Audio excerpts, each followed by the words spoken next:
Alicia? 9 o'clock, so I'll call the meeting to order. First item of business is adoption of the agenda. Moved by Mitchell, seconded by McDonald, that the agenda be adopted as amended to include item 8.6C regarding Embro Public Works Shop environmental assessment. Any issues with that? All those in favor? Opposed? That is carried. Are there any declarations of pecuniary interest or the general nature thereof? Seeing none. So 4 timed items today, just before we go any further. So 10 o'clock, Beachville Museum, 10:15, County Public Works, 10:35, Rural Oxford Economic Development Corporation delegation, and 10:50, Westminster Church about Camp Connect delegation. And if I remember correctly from yesterday, Beachville Museum, Stephanie Radu will be in person, and the other 3 are all virtual still, correct? Okay. So minutes, moved by McDonald, second by Mitchell, that the minutes from the March 23rd, 2022 council meeting be adopted as printed and circulated. Are there any issues with those minutes? Not seeing any. All those in favor? Opposed? That's carried.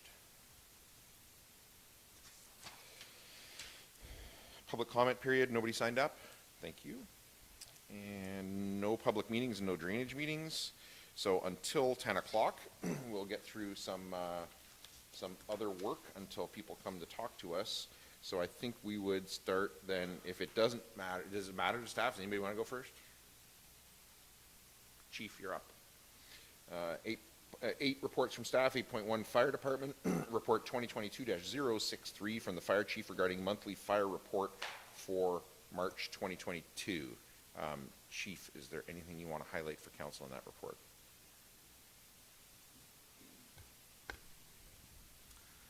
Good morning. A couple things to highlight. We had been working through our Officer 2 course. All of the chiefs in Zorra elected to take the course, with mandatory certification being something on the table. We looked to certify all of our chiefs to the Officer 2 level. 7 participated. 5 have written the exam, all successful, and 2 will write the exam the end of the month. So really, really positive outcome from that. Very experienced chiefs, and now the paperwork to back it up, which is lovely. From that, we're continuing to plan from the Officer 2 change management. So the work we did through that course will actually launch on Monday night with our first multi-station training night with some Auto X. So they're looking forward to that. And then a big one, we had 40 recruits at Tempsford last weekend for recruit weekend. So over 20 fire instructors from Zorra, 40 recruits out training skills and signing off firefighters from across Oxford County, which was really great to see. Questions from council? Paul? Yes, Chief. Can you fill us in a little bit on how we became involved in the water rescue operation in Mitchell, in Perth County? Yes, so Chief Hunter is the chief there, and somebody I've worked with as a firefighter, as a training officer, and now as chief. When I'd heard of the situation, I'd reached out and just advised that we were thinking of him and his community and his firefighters. Dawn and I had chatted briefly that we do have a nice water rescue team that is highly trained, excellent equipment, and certified. And I suspected they might reach out for our support. And when that came together, we were happy to go and took a team of 6 as well as myself and supported on the Friday in the search efforts. Yeah, I think that was a great move on both parts and just a continuation of this expansion of working together outside our boundaries that I'm very much in favor of and encourage. So kudos to you and the rest of our crews. There's nothing worse as a firefighter than to do a search. And so just want to compliment everybody for the cooperation between the 2 departments. Anyone else? So I'll add that first of all, the training, Paul and I went to the training that day, and I mean, not as exciting for Paul as it was for me, but I got to wear a bunker jacket and a helmet and everything, and That's fun. But also just to walk around and see it all going on, right? And to see our firefighters training the new firefighters. It was all like, I really encourage any of you to go if you ever get a chance to go to it. And I encourage the chief when we were there that if we ever have an opportunity to put on something like that where the public can come and view it, because it's tremendously impressive to see the level of preparation and training that they go through and the professionalism, even in the training, the professionalism. Like, you know, when they were doing the chopping the hole in the roof thing, you know, any little thing they did wrong, it was like, stop, that's wrong, do it again, do it the right way. It was so thorough, so professional, so impressive, and I really think it would be great if we can do some version of that so that the public can come and see it and see just the level of equipment and training and professionalism that's there. I think it would be well worth them seeing what they're getting.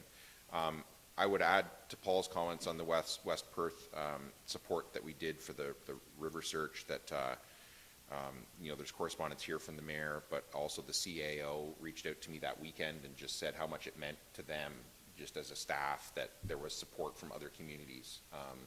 So as Paul said, the worst job in the world probably, and as always, thank you, and please pass on council's thanks to everyone who was involved, including yourself, for coordinating that. Yeah, it's what we all have you guys for, so thanks. Anybody else on that? Moved by Mitchell, seconded by McDonald, that report 2022-063 from the fire chief be received and filed for information purposes only. All those in favor? Opposed? That is carried. Any other questions for the chief not on the report? Mayor, can I add one? Absolutely. The other attachment there I should highlight is the letter that was written for the mandatory certification of firefighters. Council had directed for that to be written, and I wanted to include it so that you saw what was sent to the Solicitor General. We have had some feedback from OFM. I think there is going to be some movement, and once I have a full report in writing from them, I'll share that again, but I did want you to see that that was done, and I think we're going to make some headway.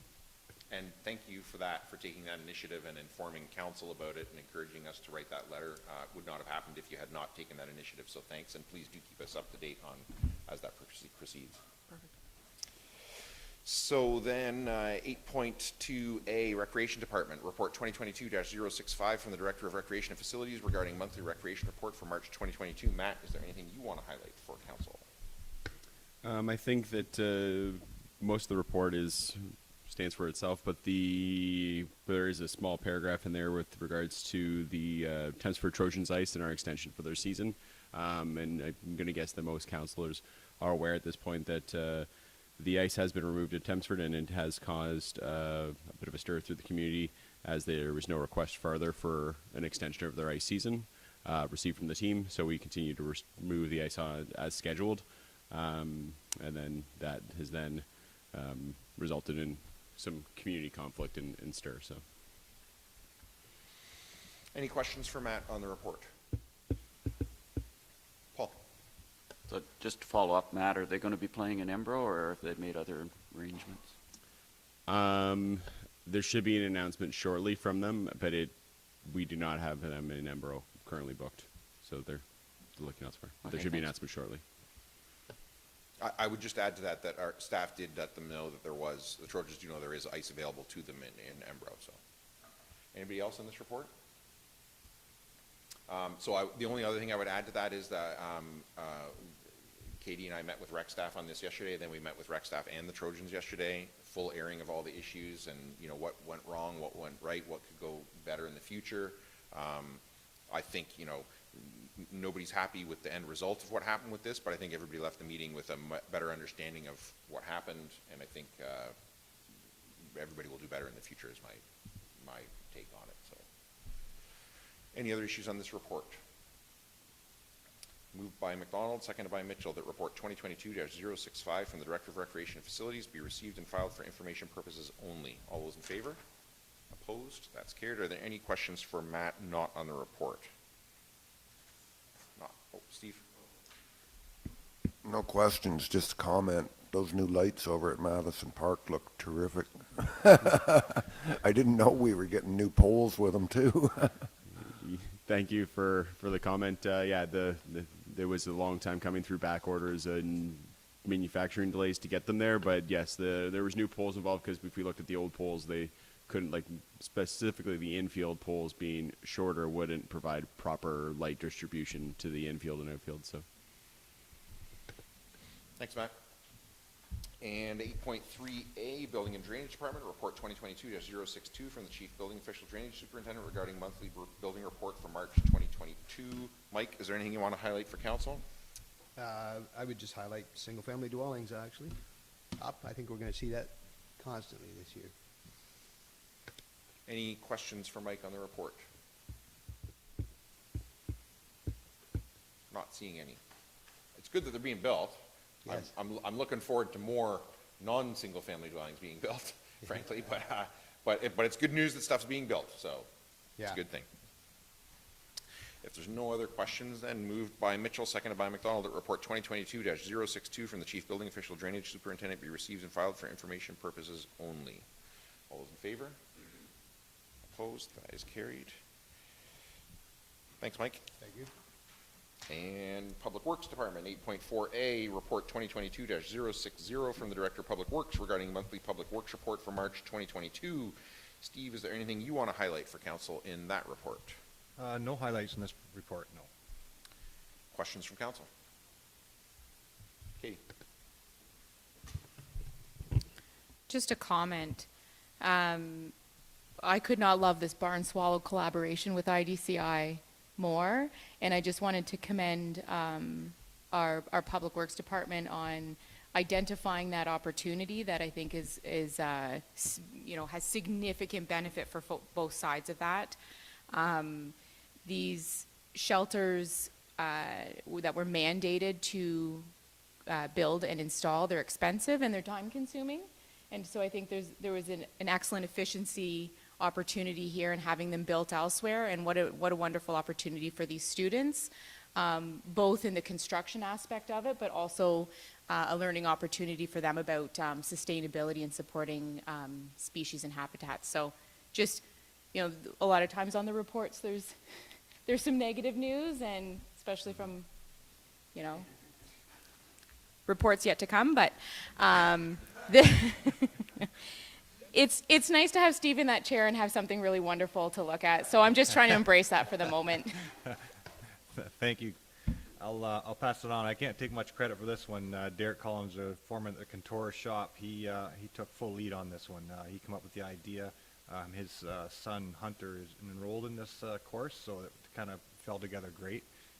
The school was very, very cooperative with it. They really worked well with us and pretty much took control of it right off the hop. So it's been excellent. Yeah, I just want to, Katie beat me to it on this one. I think this is just a win-win all the way around. And just my follow-up question is, how much estimated savings in labor per structure by having the students do it as opposed to our own staff do it? Last year we built 3 of them, which is similar to what we're building this year through the school.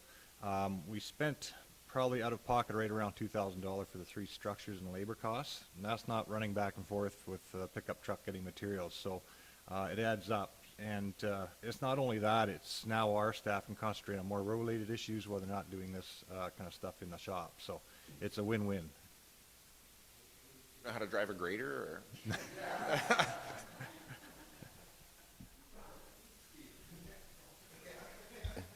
Yeah, I just had one question for Steve. Now, we built those other houses last year for a bridge. Now we're going to a different bridge. Are we moving them, or are we building new ones every time we do a different bridge? They have to be they have to stay permanently in place at each of those structures. Okay, that's Yeah. cool. I just wanted to know. Yeah. Anyone else?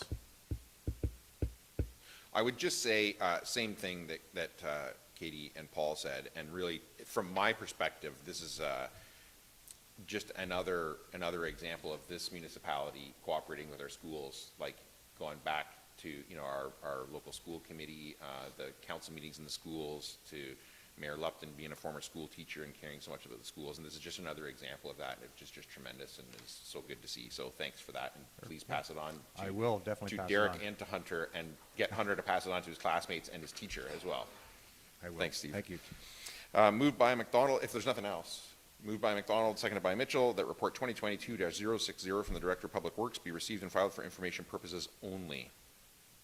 All those in favor? Opposed? That is carried. Anything else for Steve not on the report? Not seeing anything. 8.4B, report 2022-061 regarding a construction update of the Zorra maintenance facility. Steve, is there anything you want to highlight there? Not too much. The sand salt storage building, the Brightspan company has moved in. They're starting to make the start to install the bracketing on the top of the cement walls, so that we should start seeing some progress there on that building. Questions from council? Paul? Steve, it's been a month since the council asked to have the letter written to Chamberlain with our concerns. Have you had any response from them? Not as yet. Not as yet, no. I'm not sure. Go ahead. I did reach out to them yesterday. They will be responding to us hopefully by the end of next week. Okay, thank you. So by the end of next week, will that be able to be on a council agenda for council to consider then? We're gonna bug him if we don't. Okay, thank you. Anything else on this report? Moved by Mitchell, seconded by McDonald, that report 2022-061. Sorry, the signature kind of goes through it. I think it's 061. From the Director of Public Works be received and filed for information purposes only. All those in favor? Opposed? That is carried. And 8.4C, report 2022-058 from the Director of Public Works regarding annual maintenance gravel hauling and spreading tender results. Steve, is there anything you want to highlight in that? Nothing to highlight. Questions from council? Paul? No questions. It's a disturbing number, but some comments on it. That we're looking at a 56% increase over what we budgeted for this, 73% increase over what it cost just a year ago. But we have no choice on whether we spend the money or not. We have to maintain our roads. I think two things that we've made, decisions that we made that actually make this less damaging than it could have been. One was to go to every 3-year re-graveling as opposed to every 2 years, which means that we're hauling less gravel this year. And the other is to increase the dust suppressant, which holds the gravel in place as well and goes hand in hand with the less gravel going on. And it only went up 12% this year as opposed to 73%, so the lesser of the two evils.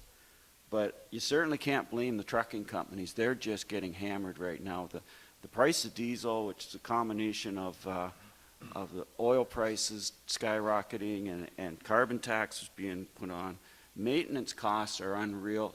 Even if you can get parts, I know one guy that's been waiting 6 months for a basic part on his truck, and it's nowhere in sight. Increased insurance, we're going to talk about our insurance later on. Truckers are getting hammered with it too, and that's even if they can find drivers to put in the seats. So yeah, 73% increase, but holy smokes, it's to be expected that that's anything to do with trucking is just going to skyrocket any of our costs. So nothing we can do about it. We have to bite the bullet, and fortunately we've got enough money in reserves to weather this for 1 year, but if this continues long term, we've got problems. Anyone else? Yeah, I would just add to that I mean, I hope I'm wrong, but I would suggest that this is going to continue. You know, it might come down a little bit, but substantially, I think this is going to be the cost. It's not going to just go back to the way it was. Again, hopefully I'm wrong on that. One comment I would make to council is I would suggest that when we do talk about some of these increases like this to residents, I've found over the years that a lot of residents are not aware that we put these things out for tender. So they see, 73% increase, and they say, well, why don't you find someone cheaper? And it's like, well, we put it out, and whoever quotes it, and we award it to the best one, and that's that. So I would just encourage you, make sure that's clear. I think sometimes we forget that we know that staff do that, and we forget necessarily that residents don't necessarily know. They don't read this report. They don't know that it is put out for tender, and we are getting, in theory, the best price. That's certainly the best price that's available to us. So I would just suggest, if you're having conversations with residents, that inform them of that practice. Anything else before I call the question? Katie? And just to add on to that, I do thank staff for including both in this report and the next report where we're looking at a similar topic, all of the information that sort of provides the framework for how the number was budgeted and some of those, recent comparators that helped form the budgeted amount and then how and why it has changed so quickly. I think that for myself, when you see numbers come in with significant increase over what the budgeted amount is, there's sort of, some implied lack of budgeting skills. So I really appreciate staff putting that added information that they considered that helped get those numbers nailed down so that we have a reference point to, how we ended up going so far or ending up with bids that have come back in so much higher than what it was that we projected. So thanks to staff for that. Anyone else? Moved by McDonald, seconded by Mitchell, that council direct staff to award tender 2022-06 to E&W Blaine Trucking to haul and spread maintenance gravel for the tendered price of $166,500 plus tax. Anybody want to speak to that? All those in favor? Opposed? That's carried. And 8.4D, report 2022-059 from the Director of Public Works regarding the results and recommendation for 2022 motor grader tender 2022-10. Steve, is there anything you want to highlight in that? No, nothing to highlight in this one either. Questions from council? Paul? This is a 2023, so are we expecting this delivery early in 23 or? Yeah, December, I'm told December 2022 or early January of 2023. Okay. So we're less than a year out for it? Okay. Yes, yeah.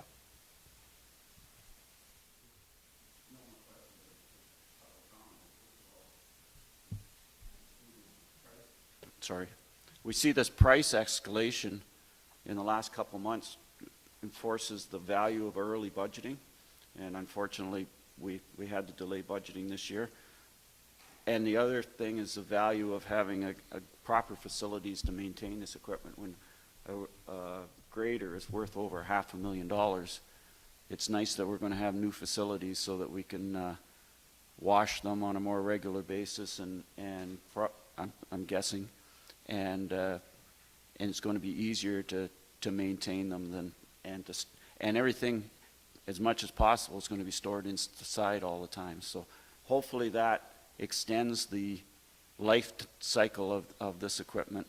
I guess the only good part of this report is that Steve mentioned yesterday, and anybody that's looked at used equipment prices, whether it's agriculture or otherwise, they're skyrocketing as well. So hopefully when we sell this equipment off, we get some good money back for it that'll partly cover some of this over cost. Yeah, we just recently sold a surplus piece of equipment, which was a road grader from last year's.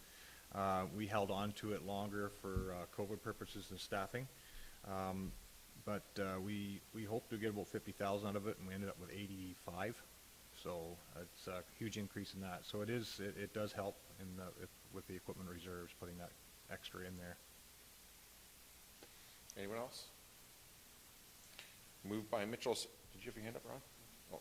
Moved by Mitchell, seconded by McDonald, that council direct staff to award tender 2022-10 to Toromont Cat for the purchase of one new 2023 motor grader for the tendered price of $514,193 plus tax. Anybody want to speak to that? All those in favor? Opposed? That is carried.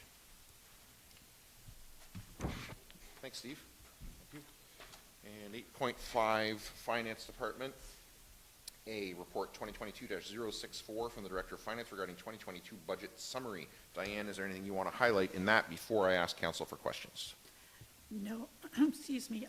Nope, this is just a summary after all the discussions with council on both the capital and the operating budget, and we ended, and our ending overall tax levy will be 7.21% based on the amendments made to the budget. Questions from council?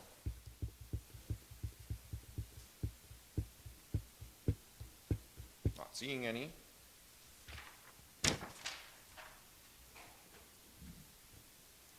Always like slightly apprehensive, right? It's like the big one, biggest one of the year, really, right? Like, Moved by Mitchell, seconded by McDonald, that report 2022-064 from the Director of Finance be received and filed for information purposes only, and that council approve the changes to the 2022 budget as outlined in report 2022-064, and that council adopt the 2022 budget bylaw. Does anybody want to speak to that? I will.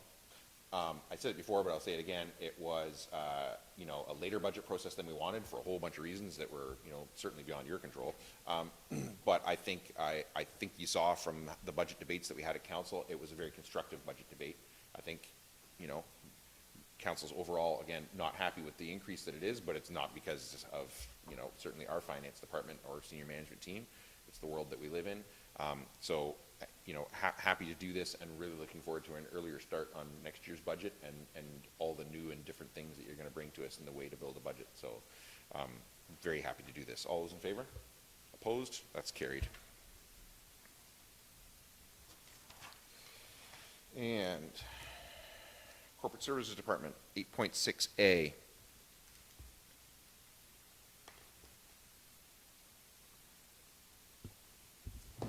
8.6A, report 2022-066 from the Chief Administrative Officer regarding 2022-2023 insurance renewal. Don, is there anything you want to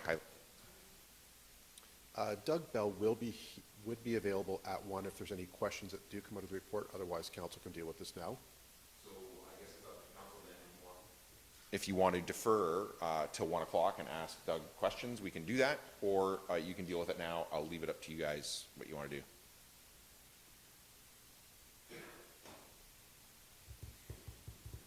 Paul.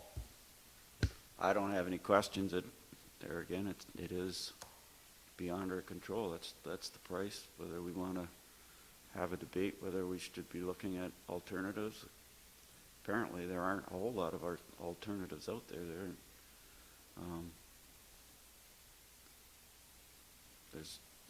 The report outlines why there's such a huge increase, percentage-wise and dollar-wise. That Don has said that our claim history is not a significant contributing factor. He may have something to add, but no, I don't really have any questions for the broker as to what would make sense to wait, but other councillors may. Sure. Just to go over our claim experience. So since 2011, we've had $1.91 million in claims. That includes losses paid plus what we've paid out as well. 1.7 million of that was in one claim. So since 2011, we've paid out $207,000 outside of that one large claim. So our claims experience is really good. Right now, there are only, I think there's only 2 outstanding claims. One is for a motor vehicle collision on 25th line where there was some significant injuries to a young person. So that one has potential to yield a larger claim. But other than that, you know, our claims has been outstanding. So as Councillor Mitchell mentioned, the marketplace is fairly limited right now. Southwest Oxford did go out several years ago. They did hire someone to help them draft their RFP for insurance, and they did leave Intact or Cowan, who it used to be. So it may be something that council wants to explore, but you know, just bearing in mind that we would have to start that process in 2022 to be effective for April 1st of next year. Anyone else on this? Do we want to continue asking questions and I'll read the question and decide, or does anybody want to defer to 1 to hear from Doug? It's up to you guys. I'll read it and you can continue questions and debate after I read the question. Moved by Grigg, seconded by Forbes, that council accept the 2022-2023 insurance program at the price of $334,688 plus applicable taxes submitted by Frank Cowan Company Limited and McFarlan Rollins Insurance Brokers Limited, and that council direct staff to tender for 2023-2024 insurance programs. Anybody want to speak to that? Ron? Yes, I want to speak to the tendering process for the next term. And likely I won't even get to vote on it, but I'm going to talk about it right now. My thought is that insurance companies are, in my opinion, are willing to take less and less risk without certain financial benefits up front. And so we, as a municipality and as homeowners, we have to start taking some of that risk ourselves. And I think the municipality probably has a huge opportunity to just pull a whole bunch of stuff off of our policy. I know it's kind of a blanket, but when your total assets are, and I don't have that number in front of me, are in the millions and millions of dollars, we're not going to lose them all at once. And, you know, maybe it's a fire. Our biggest risk, and I'm thinking that $1.9 million claim that Don mentioned, I'm assuming that's a liability claim, a payout. Yes, it was an automobile accident. Yeah, and I mean, those you know, you can't self-insure against those things. They have to be there. But all the other things, if there's a way we can just drop facilities, I mean, you know, $300,000 premium cost, and how many events in 1 year can we pay for that? But I think, I know we've done this at home as well, as we just, your deductible just keeps going higher and higher and higher, and there's more stuff that you've got to take your own responsibility for, and really you're just down to covering the liability issues. Anyone else? I'll read it again and call the question. Moved by Grigg, seconded by Forbes, that council accept the 2022-2023 insurance program at the price of $334,688 plus applicable taxes, submitted by Frank Cowan Company Limited and McFarlan Rollins Insurance Brokers Limited, and that council direct staff to tender for 2023-2024 insurance program. All those in favor? Opposed? That's carried. And 8.6B, Corporate Services Report 2022-068 from the Chief Administrative Officer regarding Child Care Service Provider Request for Proposals. Don, is there anything you want to highlight in that? No, just that the County of Oxford staff are assisting Township staff in reviewing the RFP. There was a bit of a hitch when the $10 a day child care for Ontario families was announced, because the county will be now more involved in that process of approving budgets. So they wanted to review the business plans. So that's what we're waiting for, is some feedback from county staff. Questions from council on that report? Moved by Forbes, seconded by Grigg, that report 2022-068 from the Chief Administrative Officer be received and filed for information purposes only. All those in favor? Opposed? That's carried. And 8.6C. I can't remember. I didn't. Hold on a second. Report 2022-071 from the Chief Administrative Officer regarding Embro Public Works Shop Environmental Assessment. Don, is there anything you want to highlight in that? So since the report was issued late yesterday, I did speak with Colstar Environmental about just getting a few more details on what they're looking at for the modified generic risk assessment. So it would likely be beneficial if Darren Coleman could appear before council just to outline the process a bit better. There is a way that we may not have to excavate this material, that it could be capped, and there are still options for building on that, but Darren would better explain it than I ever could. We do need to define the limits of where the salt contamination is. Based on their last test, they're thinking it's now down 15 feet, virtually down to the edge of where the shop property, or the shop itself is. So it would be prohibitive to remove that amount of material, so that's why they're looking at the modified generic risk assessment. Questions from council? Paul? So what you're just saying there, Don,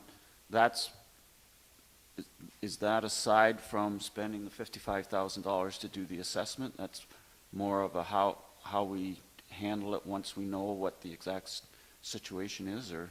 The 55 is to prepare the modified generic risk assessment and to actually do more testing to get the finite limits of where the material is. Okay. So we need to go forward to, Yes. to spend this money to find out more details of what they've suspect or what they found there now before we go to the next stage of how to handle it, okay? And the reason that it was a late report was because they are scheduled to do work at 46 Commissioner Street on April 18th. So they'll have the drill rig already there, so it would cut down on mobilization costs if we could do that at the same time as as we do work on this site. Any other questions? Ron? Don, and I didn't get a chance to send this ahead of time, but it doesn't make sense to me they talk about capping. I guess that's what's throwing me off. If the contaminant is sodium and chloride and it's below the surface and it's leaching into the water, what good is capping it? It's not leaching into the water because there is a thick clay layer between groundwater Okay. and the surface. So right now, there's only one private well within, I think it's 150 meters of this site, but it's into the deep aquifer. So there is this containment in the shallow aquifer. So it's not impacting groundwater, and that's why they can do the modified generic risk assessment. So the groundwater quality, they've been in touch with the County of Oxford. They would apply groundwater standards to the site just because of that one private well, even though it is below the clay liner. So, and again, this is where Coleman would probably be able to explain this a lot better than I could. That's fine. We'll wait for him to come to a meeting, I guess. So question then, if, I guess I'll read the motion and then I'll ask my question, so the council knows what's on the floor here. Moved by Grigg, seconded by Forbes. The council authorized the CAO to contract Colstar Environmental Incorporated to complete a modified generic risk assessment, MGRA, to address residual road salt related impacts in soil and groundwater beneath the site at 8 Commissioner Street in Embro. So my question then related to what Ron was saying then was, so if council did go ahead with this then when that report came back, then we would have him here to, Yes. yeah. Any other questions? Steve? Probably a dumb question, but does our old shed there, a sand salt shed, does it not have concrete floor? How did it get contaminated? Perhaps I can let the Director of Public Works answer that question. The existing sand sheds have an asphalt floor. It's a mixing the mixing process. It's all done outside. Loading, unloading. It's just the salt's dumped outside. It's mixed with the sand. It's loaded into the sand sheds in the fall and throughout the middle of the season, sometimes twice. So it's that process that over the years this has created the salt issue. Hence why we've modified the new building to be able to do indoor loading and be able to contain all that inside on a hard surface floor to stop this. Anyone else? I do think one of the positives out of the report was that there were no hydrocarbons found, which would have been far more expensive to clean up. So it's not the best case scenario, but it's certainly not the worst case scenario that we were anticipating. Well, I think we knew there was going to be something in the ground. There couldn't be a public workshop there for how many decades and there'd be nothing there. I mean, I think we always knew there was going to be something, so. And anyways, you know, we're going to get the report. We'll do what we need to do. We'll make the decisions as we go. And that's that. Anybody else, Ron? Just one other question. Would it be possible to get some comparative numbers on our salt concentrations that are on that site and those that are in the ditches in Zorra Township and maybe in the neighboring farmer fields at the same time? Like sometimes they can tell us, yeah, there's salt there, but guess what? It's the same concentration up and down every side road in the township. So why does it become an issue at that point? Do you want to try and answer that, Don? I mean, I'm assuming that there are environmental standards that just say over certain parts per million you have to do whatever, and that's that. Right. So there are environmental standards set by the Ministry of Environment that we have to meet. I know there was some literature out about this matter several years ago about road salts in ditches. I don't think it's something that we want to really touch right now because of potential cleanups, so it may be better that we don't do any further testing. With respect to off-site contamination, if we do the testing, we find it, then we're obligated to do something about it. The County of Oxford ran into this situation on their Highland Patrol Yard probably about 10 years ago, and they ended up buying some property from the neighboring owner because the salt contamination had leached off-site, and I believe there was some well contamination as well. So they ended up spending a couple of $1 million on that site itself. Anyone else? All those in favor? Opposed? That's carried.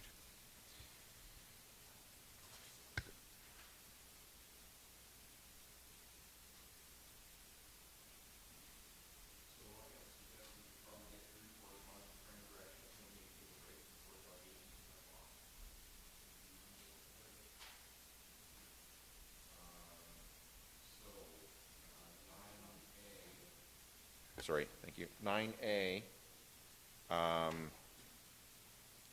moved by Mitchell, seconded by McDonald, that the Township of Zorra shares the concerns of the multi-municipal wind group, MMWTWG, and supports the proposals regarding setbacks, terms of approvals, and compliance failures outlined in the letter dated March 2nd, 2022, and that this resolution be forwarded to David Piccini, Minister of the Environment, Conservation and Parks, to Oxford MPP Ernie Hardeman, and to the MMWTWG. Paul is the mover. Do you want to speak to that? Yeah, I know what I'm going to say is not agreed to by everybody, but it's my opinion, so I'm going to say it. And I think I had hoped that we had seen the end of building new windmills, of the wind farm program when the Conservatives came in, and they did shut things down, but it appears that there's a tiny opportunity to build more. There are some big issues with these superstructures, these big windmills, health issues, contaminated aquifers, and that's been debated for many years on both sides, whether that's a reality or not. They are an unreliable source of power. They need backup. They do have impact on birds and bats. They have an environmental impact in building them, and I poured concrete in a lot of the bases, and there's a lot of concrete and a lot of rebar that goes into those things, and every one of them's got a long laneway that has built so there are access to them. There's been huge divisions within communities and within the province, and it certainly contributed to the rural-urban divide because they only build these things out in the country, and the hydro gets used primarily by the cities. But most of all, it's the high cost of the power that comes from them, and that's largely to do with the contracts that were signed, and most of the money that's made by the owners of these windmills go to large offshore companies like Samsung. So having said that, the least we can do is make sure that the ones that are built now are being operated properly, and the evidence in this letter is that there are quite a few of them that aren't meeting the standards that they're supposed to be. And so I think we should support this group that wants the three key things that were mentioned in their letter, that a re-examination of setbacks and the terms of approval, and also the compliance failures that they identified. I think that we should support that work being done. Anyone else? I'll read the motion and call the question. Just before I do, I will just say, to me, this isn't about pro or anti wind farms or windmills at all. To me, this is about whether they're good or bad. Everybody should operate within compliance of regulations and bylaws. And although I would be happy to have a debate about windmills. on another day. I'm sure we will have that debate on the side at some point. Yeah. Moved by Mitchell, seconded by McDonald, that the Township of Zorra shares the concerns of the multi-municipal wind group MMWTWG and supports the proposals regarding setbacks, terms of approvals, and compliance failures outlined in the letter dated March 2nd, 2022, and that this resolution be forwarded to David Piccini, Minister of the Environment, Conservation and Parks, and to Oxford MPP Ernie Hardeman, and to the MMWTWG. All those in favor? Opposed? That is carried. And 9B, correspondence from David Mayberry, Township of Southwest Oxford, regarding letter to Minister Surma, Minister of Infrastructure, moved by Grigg, seconded by Forbes, that Council endorse the correspondence from SWOX, letter to Minister Surma, and that Council direct Mayor Ryan to send a similar letter with changes made to reflect Zorra Township as the authoring municipality. Katie, as the mover, did you want to speak to that?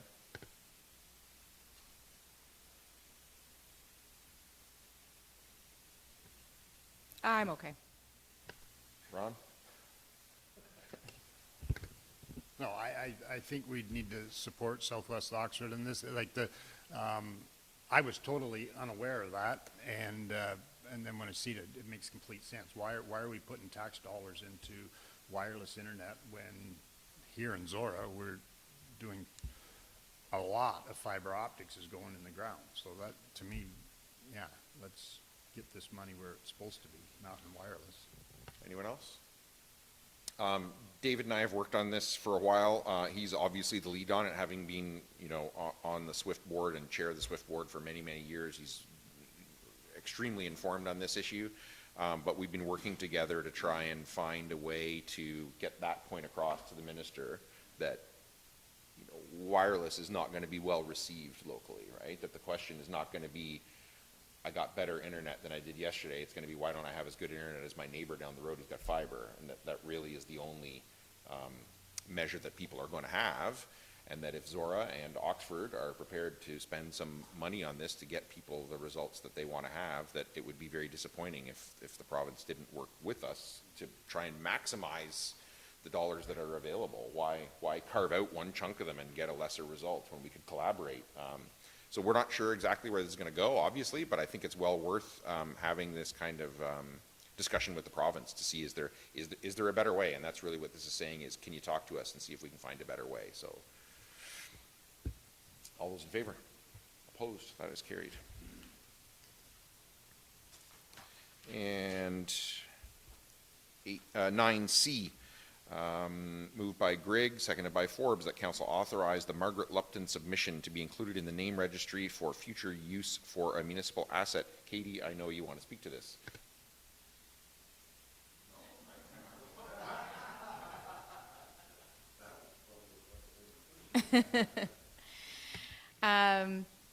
So obviously I want this added to the registry. I filled out the application, and this policy, solves a problem that I think we all agreed upon in terms of having meaningful names for our assets in Zorra Township. So I think the only thing that, and I had spoken with staff about this, because within the process there's some public consultation that happens ahead of it coming to council.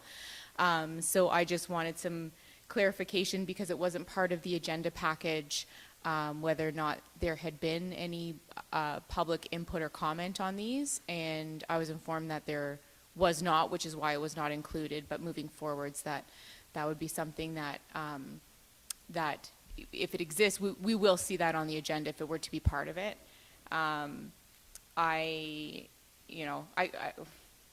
I should probably just leave it at that. I wrote everything that I needed to write in the submission. It was an absolute pleasure to go through this process. It's great to see other members of the community also starting to work on their own submissions, and I think the only way that we're going to have this registry act as we intended when we approved this policy is if we populate it with some really great options, and I can't think of a better option than Margaret Lupton. Anybody else? Yeah, I mean, to see Lupton name in general and Margaret's in particular, I can't imagine that anybody could argue with her service to the community and an attempt to recognize her for that. Moved by Grigg, seconded by Forbes, that Council authorize the Margaret Lupton submission to be included in the name registry for future use for a municipal asset. All those in favor? Opposed? That is carried. I'm going to suggest that since it is basically like 10 to 10, now that we take the break now, we come back and do the delegations and then come back to 9D and onwards if everybody's agreeable to that. So we'll adjourn until, we'll come back, Alicia, like 9:59 to be ready for the delegations.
So 10:01, I'll call the meeting back to order, and as discussed before we went to break, we stopped off at 9C. We will leave 9D and E and on for later because we do have a delegation scheduled for 10 o'clock, so sorry. But over to you, Steph. You can sit over there and make sure that mic is on and we can all hear you. Stephanie Radu, Beachville District Museum regarding quarterly report. And I'll turn it over to you. Oh, I always say to assume that council has done their homework and read your report, so feel free to, hit the highlights and leave time for questions and all those kinds of things. Sure. Yeah, so then basically the two documents I sent, one is sort of the quarterly to just kind of give you a sense of where we are in 2022, and the AGM report, which gives you a sense of everything that was accomplished in 2021, which is always really exciting for us to kind of get the opportunity to write the report and really dwell a little bit on everything that was accomplished the year before, especially in a pandemic year. So in terms of the quarterly report, there's a few things I'll add that maybe weren't on the written report, assuming you all did your homework, just as we head into April. So we mentioned in our collections management section that we did a lot to empty out an offsite storage facility that we had used for quite a number of years. The building was sold by Southwest Oxford Township, and so we had to move a lot of the supplies that we had in that building back to our main museum building. And that really did provide us with an opportunity to go through some batches of artifacts that had been donated but improperly processed, or supplies that were no longer needed. I mean, those types of activities are never, a ton of fun, but they're something that helps us make sure our main museum building is well organized and make sure that our collection is fully accounted for. So that turned out to be a project that was actually really beneficial, though obviously working towards a deadline there. Yeah, in terms of our digitization of our collection, you'll see some numbers in the bottom section there. We're almost at 11,000 records now in our Past Perfect catalog, and our images this year at this point are around 1,200 images that we added since the start of the year, which brings our total image uploads to about 14,000.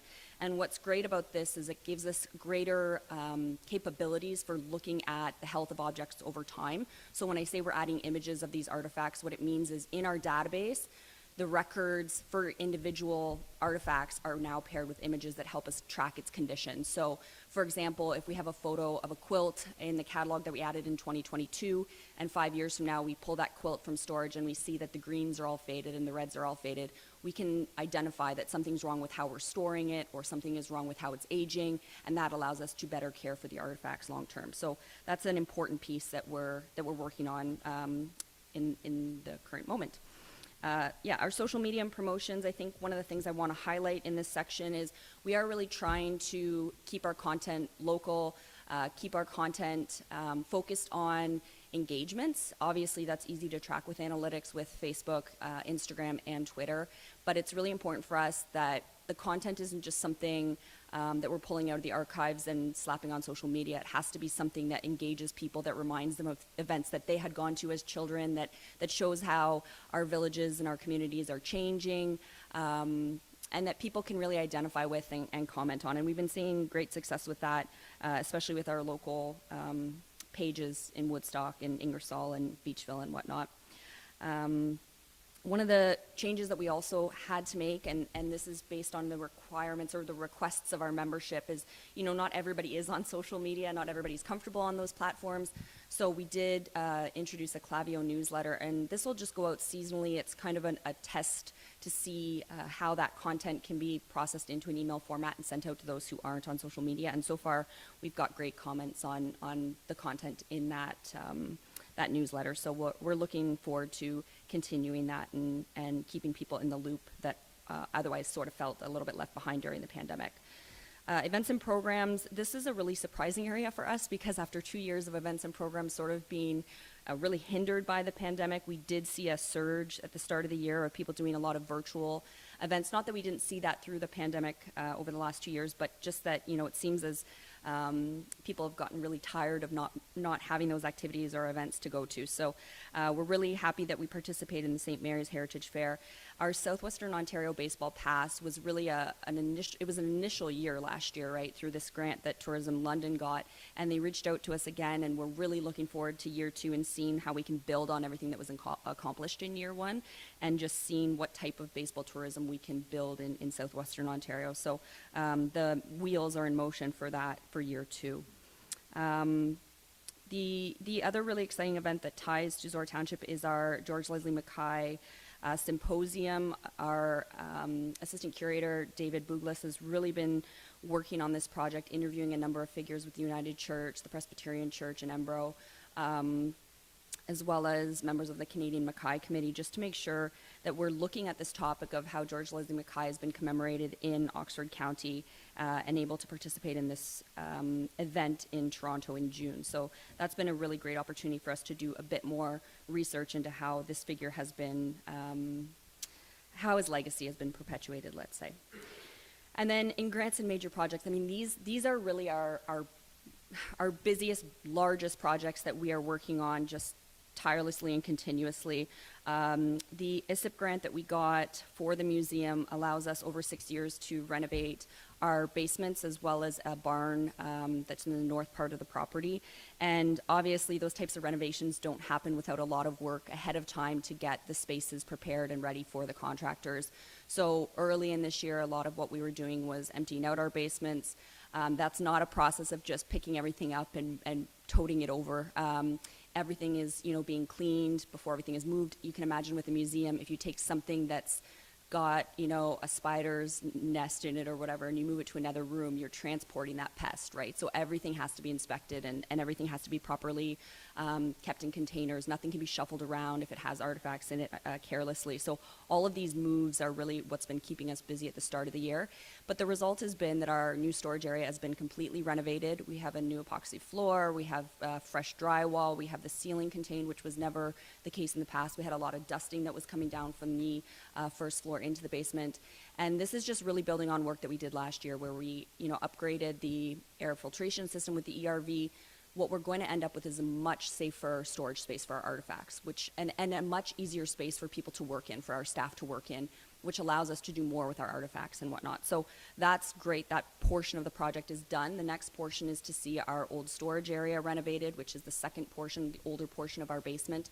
And again, our volunteers and staff have been working really, really diligently to get that space emptied out so that we can get the contractor in. And again, everything is making sure that whatever we're moving out is clean and tidy so that when the renovations are done, everything comes back in super efficiently, right? So doing the work up front.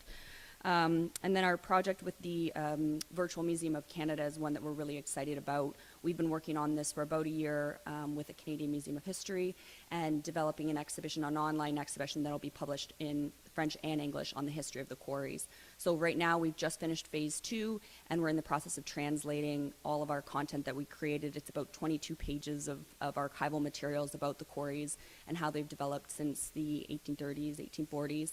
And once that translation is done, then it'll go for approval through the grant administrators, and then I'll be able to tell you all to go check it out when it's live. So that'll be really exciting. So yeah, that's just sort of the update. The other thing I quickly want to touch on is that our summer camp registration is live. In the past 2 years, we did run our camp during the pandemic to great success and the safety of all, which has been great. Our camp registration launched on April 1st, and as of yesterday, we had 357 slots already filled. So that's great. That's great progress, and it shows the demand for that program in our community. And we suspect that we will likely reach full capacity by the time the camp is done, which is great. In order to have that program run, we need the support of Young Canada Works because they provide us with our summer staff that are our camp coordinators. They did approve our application for 2 camp coordinators with a third sort of on a wait list. So we'll see if more funding goes into that program, which would give us a third staff member for that. But we typically run it on two staff members. So that's really exciting to see that heading into summer as well. I will take any questions if there are any. Questions from council? Paul? Yeah, Stephanie,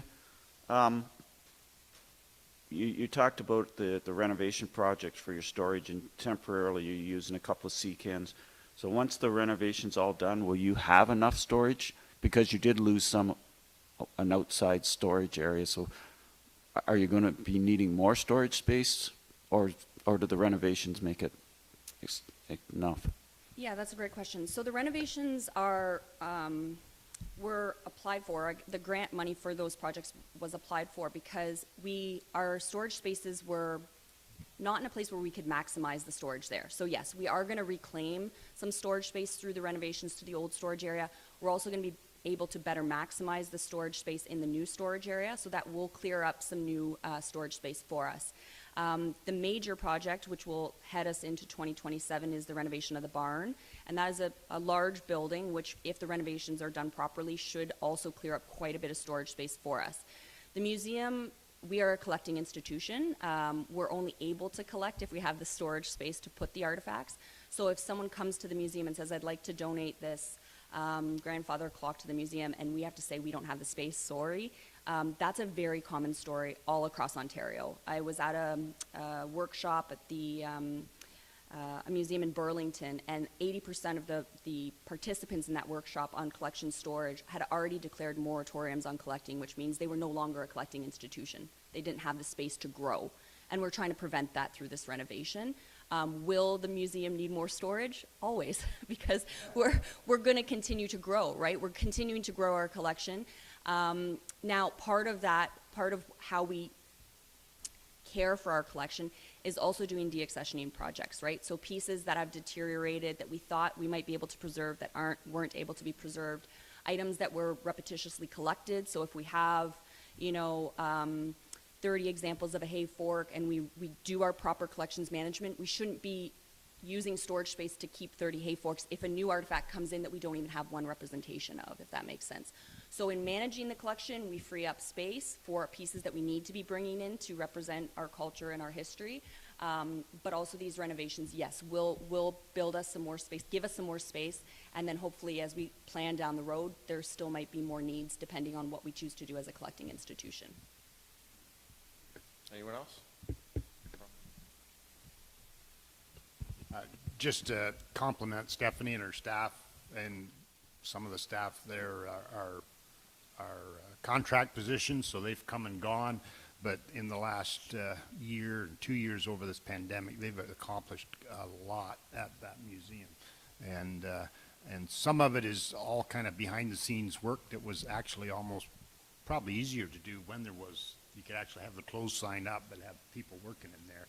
So there was a lot done, and I seen the finished basement renovation there last week, and yeah, quite a change down there. That's be a lot nicer to store artifacts in. So well done. Anyone else? A question, is there going to be any kind of grand opening of the basement or anything like that? Like, I say just because it's an opportunity to highlight that the museum is there, and we should take every opportunity to say, hey, there's something new, come and see, et cetera. Well, we spent money on it. Yeah, no, and one of the things that we really did want to consider that, because there are these attractive projects that, people are so excited to show off, and the basement renovations really don't have necessarily that appeal. But the third portion of this grant project with the renovation of that barn, that's going to be our real opportunity, because that space will be accessible. It's not something, it's going to be an accessible environment.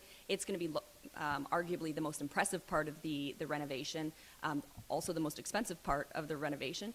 And that's going to be the tail end of that when that ISIP grant closes. So that's really going to be our opportunity to celebrate the work that was done. And what's interesting about that space, the barn, they were erected in 1991, right before the museum opened in 1992. So when the frame was erected in 1991 and the exhibits were first put up, we're going to have this really great moment to look back and say, okay, this is where we've come from and this is where we've come to. So that will be our opportunity, I think, because it is floor level. It will be displays and collection storage that we want people to be able to tour in the future.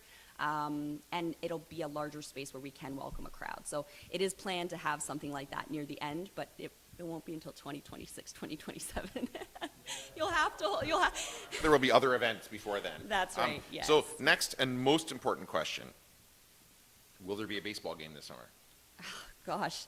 Our committees are struck in March, so we have yet to get them all moving, but our Reach and Events Committee will be the ones to decide that. So I will have to see what they say on their first meeting and get back to you. Okay. Yes. Thank you. Yes. Any other questions for staff?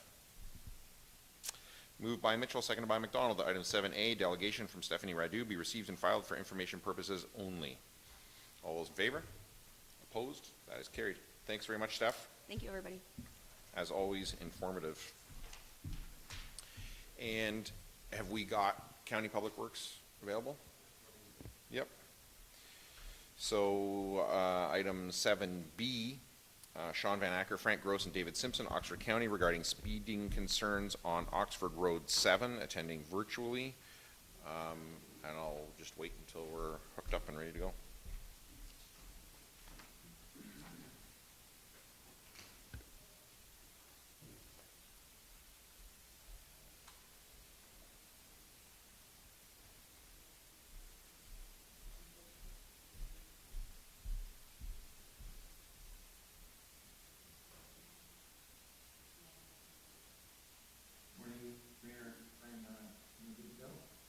We are not yet. David, give us a second. We're just getting set up so that we can all see you guys. Perfect. Thank you. I'll let you know in 1 second. That's right. It's good that you're keen. Just give us 2 seconds and we'll be ready to go. Perfect. Thank you. All good? Okay, we're all good. So we've done the part where we know what we're going to hear from you guys. As always, assume that this council's done their homework, read the reports, give us the highlights, and leave time for them to bombard you guys with questions, and I'll turn it over to you guys, whoever's going to do the presenting. I see Sean's not here. He's not going to be here today? Correct. Okay, so I'll leave it over to you guys then, how you want to manage this. Thank you, Mayor Ryan, and members of council, and docket today, the speed communication from review findings for October 7, so that's the dangerous that's south of Road 64 and common road there that shares some geography both in Ingersoll as well as the Township of Zorra. So I will pass the presentation over to Frank. To Mayor Ryan's point, we're happy to have some more discussion on this and dialogue after the presentation and eager to get your feedback and response on the proposal. So I'll pass over to Frank. Thank you. Thanks, David. Good morning, Mayor Ryan and Zorra Council. I will share my screen.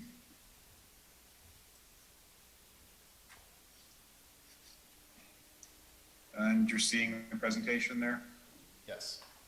We are. Thank you. Yeah, and just as you mentioned, our presentation was included with your agenda package, so I will just touch on the highlights and our, excuse me, our findings and recommendations. I'll jump to the map of the study area. As David mentioned, we completed a speed management and road safety review on the 31st line, or Oxford Road 7, just north of Ingersoll. And that was in response to concerns raised by a resident there with of traffic speeds through that area. So the study area was from Road 64 to the north, down to Newton Street to the south. And the current posted speeds, it's 80 kilometers per hour through most of that area. And then as you're approaching Ingersoll, there's a short 60 kilometer transition zone, and then it's a 50 kilometer zone just north of Newton Street. It's primarily a rural road with gravel shoulders, and there's a settlement of, or a cluster of homes on the east side and as well on the west side there. We collected 24-hour, 7-day speed data back in November 2020 at the location shown on the map here. The 85th percentile speeds, 89 kilometers per hour for northbound traffic and 93 kilometers per hour for southbound traffic in the 80 kilometer zone there. The collision history through the study area over an 8-year period, three collisions in total that resulted in property damage only, no injuries. A collision rate of 0.47 per per 1 million vehicle kilometers, and that compares to the provincial average from 2018 of 1.46 per 1 million vehicle kilometers. Again, using the Transportation Association of Canada, or TAC, guidelines for establishing posted speeds, we use that criteria to analyze the posted speeds in the study area, and we divided it into two distinct segments. At the south end from Newton Street to 590 meters north, and so that's to the north limit of those clusters of homes on the east side. And then the second segment, again, from that north limit of the homes to Road 64. That first segment to the south, it's, as I mentioned, 50 kilometer, 60 kilometer, 80 kilometer speeds through that area. Using that TAC criteria, it's suggesting 70 kilometers is the recommended posted speed. And then the area north of that, currently 80, and the TAC criteria indicates that 80 is the appropriate speed through there. Our findings, the speeds were marginally excessive through that area, through the cluster of homes.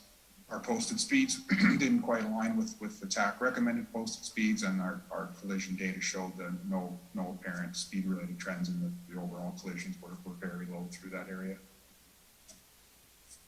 Our recommendations based on our review was to implement a 70 kilometer per hour zone just north of Newton Street at the blue line that you see on the map, and north of the cluster of homes there. So that would result in us eliminating that short 60 kilometer transition zone, which has been identified to be ineffective in reducing speeds, and then a slight adjustment to the limit of that 50 kilometer zone just north of Newton. And of course, just ongoing police enforcement and speed data collection and sharing. We did share our speed data with the OPP as part of our work plan here. We are undertaking a public consultation engagement. The findings and recommendations are posted on the Speak Up Oxford webpage at the link shown here. And then further to that, we'll be mailing out notices to the residents in the area. Those will be mailed out at the end of this week, so the residents should receive those next week. And then just we've indicated instructions if residents are interested in submitting comments to the county clerk or even delegating to county council at the May 25th county council meeting, when we'll be seeking authorization to implement those changes. If approved by county council, then we'll proceed with implementing those measures later this year, and then post monitoring similar to other studies that we've done. We want to monitor the speeds or to determine the effectiveness of the measures that we're recommending. That's it. I'll stop sharing here. Happy to answer any questions. Questions from council? Katie. On the slide for the speed data collection that shows the northbound and southbound average and 85th percentile speeds, the square that's on Oxford Road 7, is that the specific site or more or less of where that data was collected? That's correct. That's the location where the speed counters were set up. So was there any additional spots within that study where data was collected? Like, that's within the current 80 kilometer zone, and the proposed changes impact adjustments within the 80, the 60, and the 50. So my question is, was there any data collected or consideration or reason for omission of speed data capture for what the driving conditions, or sorry, what traffic is indicating in the 60 or 50 zone as part of the area of implemented potential change? Yeah, just as part of the study, we only collected data at that one location, just within the cluster of homes there. So my concern, I mean, and I'm also relating this back to some of the other studies that have been conducted on other county roads throughout the municipality and sort of some of the public concern and pushback on it. So, you know, what I'm looking at here is there's TAC guidelines that are indicating, you know, that 70 kilometers an hour would be the better speed for that stretch, but ultimately whatever changes happen will impact the other areas. And I just have some concern that, while we do have clear indication of what's happening on that site, it's difficult to consider how it will impact further south of that site when we don't have a current understanding. And my other concern is that if changes do take effect and we circle back in a year to measure how effective our changes were in impacting, speed and safety for our roads, that we won't have the ability to measure whether or not the impact, you know, aside from that one little stretch, how it then, you know, may provide an opportunity for lowering speeds in that 60 and 50 zone as traffic will be slowing down hopefully sooner up the road. So I'm not sure if it's too late in this study for that to be considered or not, but that was just something that that I was concerned about.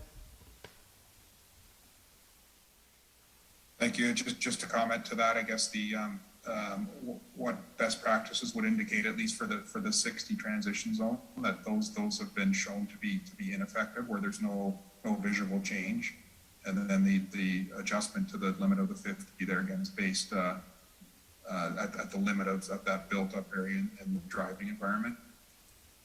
So that's what our recommendations were based on at the south end. I think if the 70 kilometer per hour zone was implemented, then the post monitoring, we could take some data there just in that 50 zone as well to determine what the operating speeds are for traffic, I guess, approaching and leaving Ingersoll there.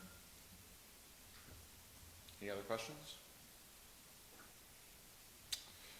I have two comments. One for Zorra staff. Can we share that Speak Up Oxford link on our social media because I think there's just it's a different channel for the residents along that stretch of road. Thank you.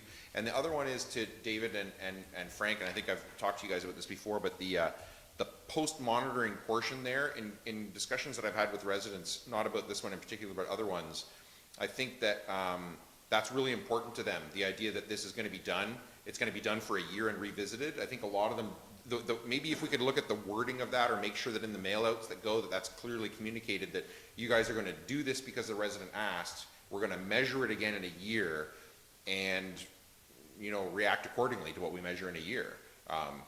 Including undoing it if it doesn't work, doing more if we think that'll work, doing different if we think that'll work. In conversations with residents, a lot of the time, I think their fear of this is this change is happening and that's it. Nothing's ever going to be looked at again. This is the only change we're getting, and it's over. And I think when I talk to them about it, that no, in fact, this data is going to be compared to more data a year after the change is made, and it'll be assessed. And if more can be done or different can be done, it will be. So I would just suggest that some form of that be included in the communication, because I know you guys are doing it. In the way that it's communicated, it's not coming across to residents that that's part of the deal. And when I talk to them about that, they actually feel really good about that. That from their perspective, that something's being tried and it's going to be measured. And if it is working great, and if it's not, then something else will be done. So just a suggestion. That's perfect, Mayor Ryan. We'll certainly take those comments into consideration. I believe our communications are in line with what you're referring to, but we will take a second double check on that. And as you know, certainly Zorra has Oxford's commitment in terms of the continuum of study, not just in this area, but all the other areas countywide where concerns have been expressed. And again, we're doing our best to drive decisions that kind of best balance the science and the speed data and evidence with the local perceptions of community safety. So doing our best to balance those two themes at which may feel like they're competing at times, but we do strongly commit to that long-term monitoring. We'll be the first ones to admit if the configuration is not working a year down the road, then we'll start to make more incremental changes. But to some of the previous presentations to date, it's best to make, a few changes, monitor them, assess their effectiveness, and that way we can better understand, what, if any, of those initial elements are working versus, throwing, 10 different measures in place all at once. Sometimes it's hard to depict actually which of those 10 measures has been most effective in making a change or not. So that's been our approach to date, Mayor Ryan. Thank you. Any other questions from council on this? Moved by McDonald, seconded by Mitchell, that item 7B, delegation from Sean Van Acker, Frank Gross, and David Simpson, Oxford County, be received and filed for information purposes, and that the Township of Zorra approve the recommendations for Oxford Road 7. Does anybody want to speak to that? All those in favor? Opposed? That is carried. Thanks, guys. Thank you. Thank you. And 10C, I see Rhonda joined there. You just let me know, Don, when she's all in and connected. So 10C is Rhonda Stewart, Economic Development, Rural Oxford Economic Development Corporation. Rhonda, you can see and hear us fine? Yes, I can. Okay, so as always, I'll just remind you that assume that council has done their homework and read your report, and hit the highlights so that you have time for some back and forth question and answer with them, and I'll turn it over to you. Great. Thank you so much, and good morning. I'm calling in electronically because I'm attending the EDCO conference today in Toronto, so I apologize for not being able to be there in person today. I really would have liked that. I'm very excited to be able to speak with you this morning and kind of do a bit of a summary of our 2021 year in review. So I'll just kind of touch on a few items for each of the slides. Obviously in 2021, it was a very digital year, similar to 2020. And some of our programs and support was geared around marketing and fielding a lot of general inquiries. So similar to last year, we had about 423 marketing support and general inquiries. I anticipate that will go down next year just by nature of possibly less virtual and digital supports, but we'll see. We fielded 46 expansion support inquiries. We broke out land and development inquiries. Sometimes there's a little bit of an overlap there, but 50 land development inquiries for the rural townships. And with all of the opens and closes last year, we were still able to attend boots on the ground, 62 businesses for a conversation or support of some type. And in October, things were opened up. So I did attend a trade show in Toronto as part of the Oxford Connection group. So in economic development, I thought it's sometimes difficult to capture some of the impact. And so this is by no means a comprehensive impact measure, but it is what we were able to glean from the efforts of our small but mighty team in 2021. We assisted 2 land deals that sold and firmed up in $1.3 million value, working with a number of different private sector local companies. They did report a $50 million investment from, locally private sector investment in rural Oxford this year. The $210,000 for the Digital Main Street program, that is a shared metric. And so you'll recall early on in the year, we put together a video series, and we were able to get some RED grant funding. So we enhanced the program through that funding, as well as through the partnership with Community Futures and Small Business Center as well. So the $210,000 is a provincial program, and that's called Digital Main Street, and it has provided either cash of $2,500 or services of around $2,500 to support our businesses in Oxford County to be online, be digital, e-commerce, that type of thing. So collectively, as granular as I could get the data, there was $210,000 of additional leverage brought into our community through this program to help our small, rural, and larger urban area businesses. The $6,000 of the Rural Oxford e-business grant, that was just a carry forward from the program that we had launched before all of the other digital programs were in place. So that $6,000 was a carry forward from 2020's e-business program. We launched a few programs, as I mentioned. The Oxford Shopping Channel, we featured, I believe, 29 businesses. We produced 29 businesses, rural business videos. We updated our strategic action plan.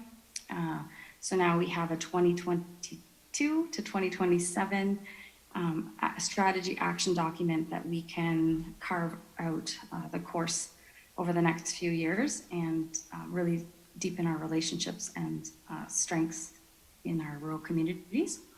Part of that video series that I mentioned, we ended up enhancing it, and so we did run a second We Grow Together video campaign. So some of our filming got delayed, but you can see on our social media channels, we have been rolling out the second round of We Grow Together videos, and it features a number of really cool employers and businesses who are growing in Oxford County. So I definitely encourage you to find those videos and take a look. They are very well done. We're very pleased with that project, as is our business community. We partnered on workforce strategies. We partnered on a committee to help the Oxford Child Care Center attract new licensed home child care providers, as well. We're on a larger workforce panel discussing child care needs and strategies for the ECE workforce. Towards the end of the year, we did partner again with Tourism Oxford and Community Futures Oxford to really put together a comprehensive digital marketing campaign to again encourage local Oxford residents to shop Oxford, shop local. So as you can see, we've been busy this year with engaging marketing and communications, trying to keep as many touch points with our business community, try to keep community morale up, and partner some of the amazing gems and businesses in our rural townships. There was some enhanced partner collaboration with Western Ontario Wardens Caucus, SCORE Economic Development, and the Oxford Connection Group. The third part to that video series that we spearheaded was a virtual fan tour. That is the video series that will be, it is just in its final editing stage. So that one is a little behind schedule. And that is COVID related, why that is behind schedule. But we've seen the first drafts, and they're fantastic, and they will really showcase each of the municipalities in Oxford County, as well as highlight future Oxford and where we sit in the SCORE region. So that will be some evergreen marketing material that we will be able to put up on our website to kind of introduce each of our townships as you're looking at rural Oxford as a place to invest. And it helps to really start connecting the dots and tell that broader Oxford's story. So we're very excited about that as well. Our small but mighty team is myself, full-time. We have Crystal and Tiffany both supporting part-time. And we are always here and happy to have a conversation and ready to serve. So our 3 keys to 2021 were collaboration, adaptability, and determination. We have an incredible board of directors. We have a really fantastic team, can-do attitude, creative thinkers, and we're continually open to having conversations both on the small business and tourism front, because that's who is most hardest hit with the pandemic, but as well on, we are working in collaboration with planning, policy. We worked on the egg policy review and are strengthening those ties as well to be able to better assist development process with investors. So I just, with that, wanted to say thank you so much, Zorra Council, for your support and ongoing support for rural Oxford. I feel like it's been an interesting 2 years to navigate, but I think we're starting to get some traction, and I just want to say thank you so much for the support. Thanks, Rhonda. Questions from council? Katie? You don't have to have an answer for this because it's brand new and you may have not had a chance to consider this yet. You mentioned in your report, and I was aware of through your social media interactions, support offered for home child care and home child care providers who are looking into their options in terms of licensing their business. With the recent provincial announcement, I think there's going to be sort of a renewed interest in potentially considering those licensed facilities. And from what I've heard, Oxford County is going to be, potentially providing some supports and assistance as we transition into, we're going to see these changes coming for childcare facilities. So my question or my sort of area of interest is, I think in our rural municipalities, the presence of rural Oxford Economic Development Corporation, like you are a known person, these are communications that we're comfortable with having. If the county is undertaking sort of some lead on this, will there still be opportunity through yourself and your team to continue to assist our home child care providers in terms of what the logistics will be for them? I know some of them had not considered before because they thought it was overwhelming and not worth it for them. As they reconsider, is that something that you anticipate being able to continue providing supports in? Yes, absolutely. One of the very first steps, and I think I'm hoping Zorra is going to cross the finish line first, but one of the very first steps for Oxford County to be well positioned to be able to benefit from some of these provincial programs is to be able to get those bylaws changed and anchored to the provincial act. So that is a motion. I've been working on that. I'm hoping to get the 5 rural townships on board, provide that verbiage and provide that information to Ingersoll, Woodstock, Tillsonburg. Because we're all lower tier municipalities, we have to do this at each municipal level, but it would be really fantastic if we could level the playing field and home operators could be able to plug into and benefit from any of the opportunities that are coming down from the province. And right now, it doesn't seem like that much of a big deal to anybody looking at a piece of paper, but I'm very passionate about childcare and its role in our communities. And the stipulation right now that caps, in the bylaw that caps a home childcare provider to 5 children, they will just operate privately and as opposed to plug into a system where currently the provincial allotment is 6. So that it sounds like just one little thing, but to somebody working from home and providing for their families, either as a supplemental income or in some cases a primary, that ability to have 6 children versus 5 really allows for flexibility and overlap if you are going to be taking children for a 12-hour day in 6-hour stretches. So anyways, yes, we will be here to help the businesses navigate through that. The Oxford Child Care Community Center, they do have a dedicated resource to help the home child care educators or providers through the process. We are working on like toolkits and ideas in which to be able to further support. So absolutely, Katie, or Councillor Davies, thank you very much for that question. And absolutely, we will be here every step of the way. Should anybody have questions, they can reach out. Anybody else? Only two comments, Rhonda. Thank you very much. Two things that I think you didn't take credit for in your presentation specifically, but to me were big ones from ROEDC. Touched on it a little bit already with the childcare, but in particular ROEDC's advocacy on behalf of businesses with respect to the childcare issue. I think in rural Oxford and rural Zorra that we don't generally have BIAs or chambers to do that kind of collective advocacy on behalf of businesses, and ROEDC has done that with respect to childcare. We didn't know we were in the way and we could get out of the way and thereby support those businesses. You told us we were in the way, we did the work, we got out of the way. That's a good thing. Similarly, the Oxford County Official Plan Review with respect to the agricultural land use policies, you guys consulted with the businesses operating the agricultural reserve and brought input to that, and that decision is yet to be made yet, but that input was received at Oxford County Council. And I think I would just really encourage that is a thing that especially in the rural parts of Oxford County, that ROEDC can really offer both to the businesses operating there, but to the municipal councils operating there, that there be that bridge of advocacy that is hard for some of those small businesses to make time for in their day, and frankly they don't know, am I the only one that thinks this?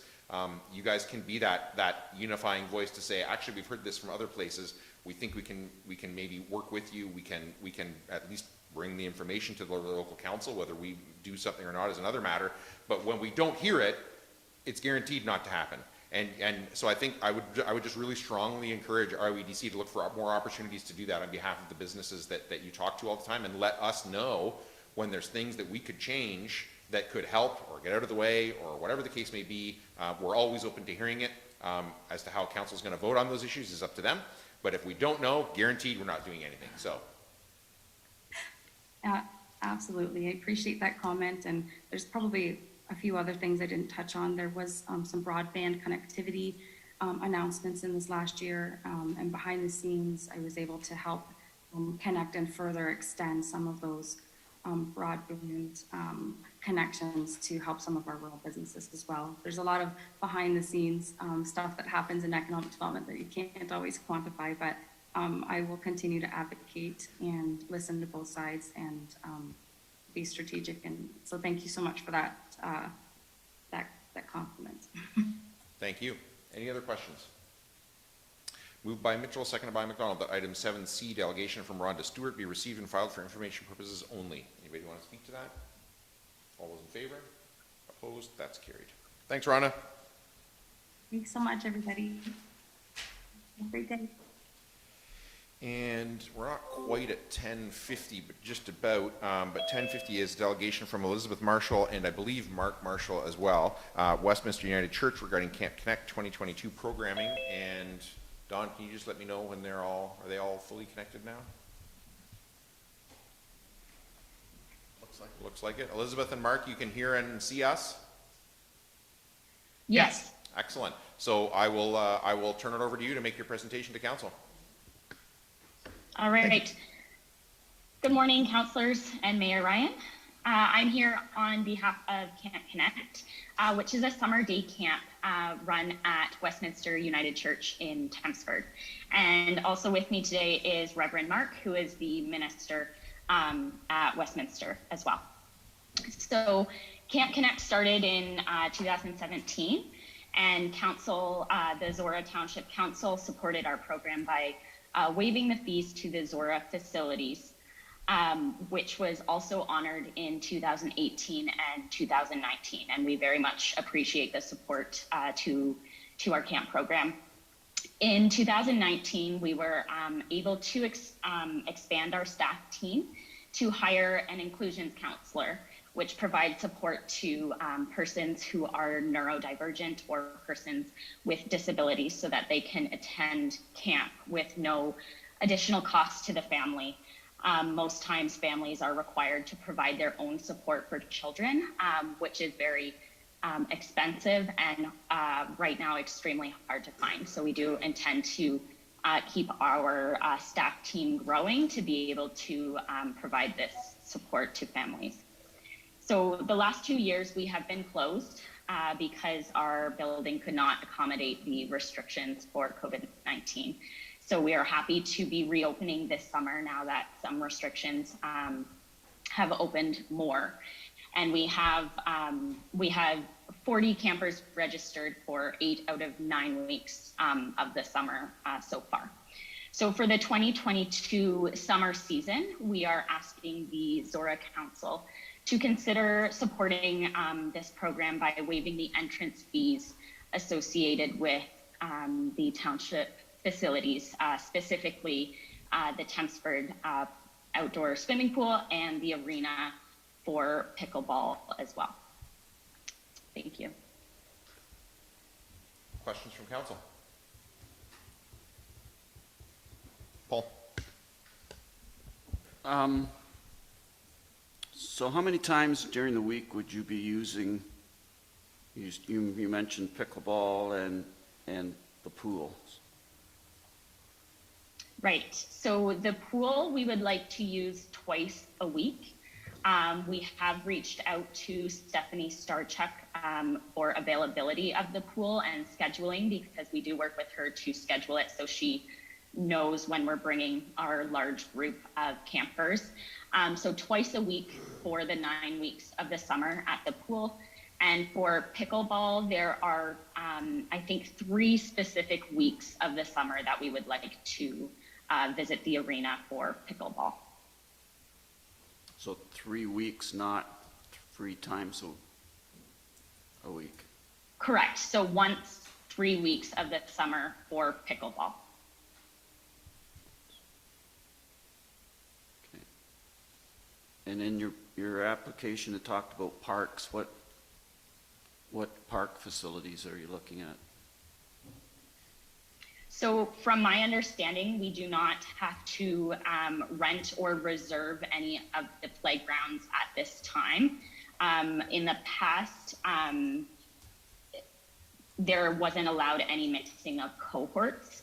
So if that were the case again, we would have to look into if we can reserve a specific time that we can use one of the playgrounds just for the camp. Right now, with all restrictions lifted, we don't foresee this would be something that we have to reserve. So I think the main facilities are just the pool and pickleball. And last question, what's the weekly fee per child for your camp? It is $155 per week. Okay.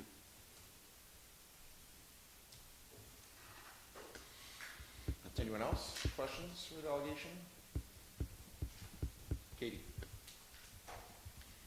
Just a quick question about what you're requesting in terms of pool access in relation to what you previously had in terms of pool access. So you had mentioned that you were looking for 2 times a week for your campers. Historically, what you were provided, was it an hour of private swim access for your campers? Was that the case, and is that what you're asking for now, and was it also 2 times a week? Right, so in 2018 and 2019, we attended twice a week, the same schedule that I have proposed to Stephanie. And we went during a public swim. So it was told to us that we were not able to rent the pool privately during the times that we were looking for. So we attended during a time that the public was also there as well. So this would be, from my understanding, the same situation, that we would attend during the public swim and a scheduled time that we work out together.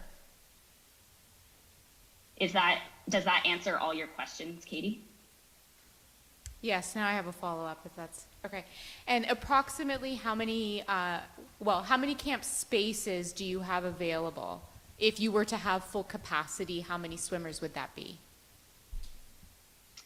So at full capacity, that would be 40 campers and however many staff it would require for proper supervision according to the Tempsford pool. So that may change depending on the age range of our kids each week. But we do have part-time staff that we would hire in to ensure that we do have the proper ratios for our group the entire time. Thank you. Any other questions? Not seeing any. I want to thank you for your delegation. Council's going to decide what to do with it right now. I don't have a motion in front of me, so I can't tell you what they're going to do, but I think I'm going to have one in a minute, and you guys can hang in there, and either hang in there like this or leave now and watch on YouTube. It's up to you. Oh, actually, Ron has something he wants to say. Well, it's not a question for the delegation, but I have a question for staff. Oh, absolutely. Recreation staff. I just wondered in 2018, 2019, it worked? Did it? Was there issues? I think it worked fine in 18, 19. I think, yeah, the pool itself, the part of the challenge that was mentioned was the scheduling of it. So they were coming during public swim time because of lessons. We don't have an extra hour during the daytime of camp operations that was available then. So it did work, and we can see it continuing to work.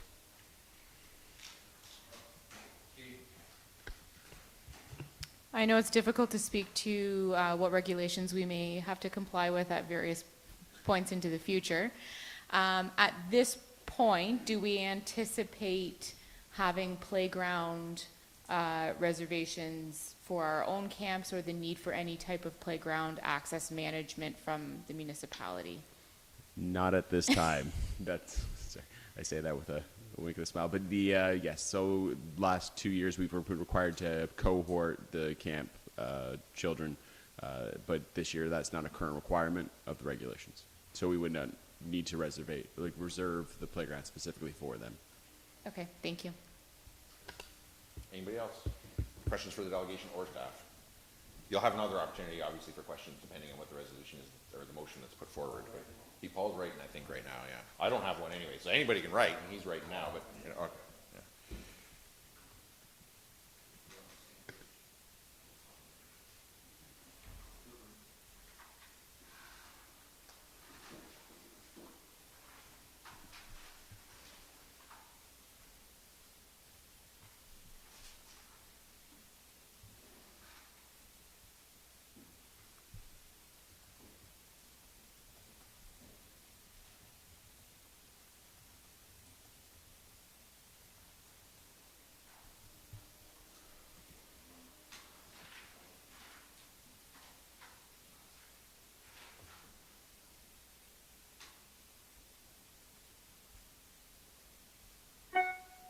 Just so you guys know what's going on, they're passing around paper trying to decide.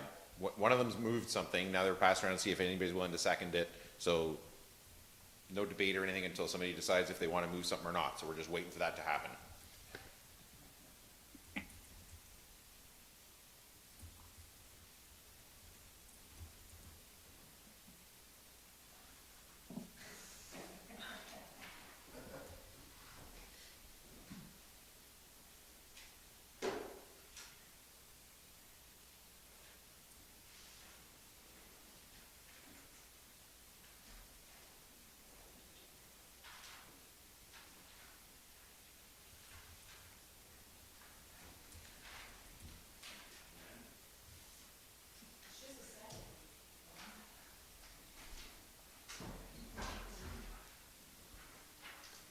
So moved by Mitchell, seconded by...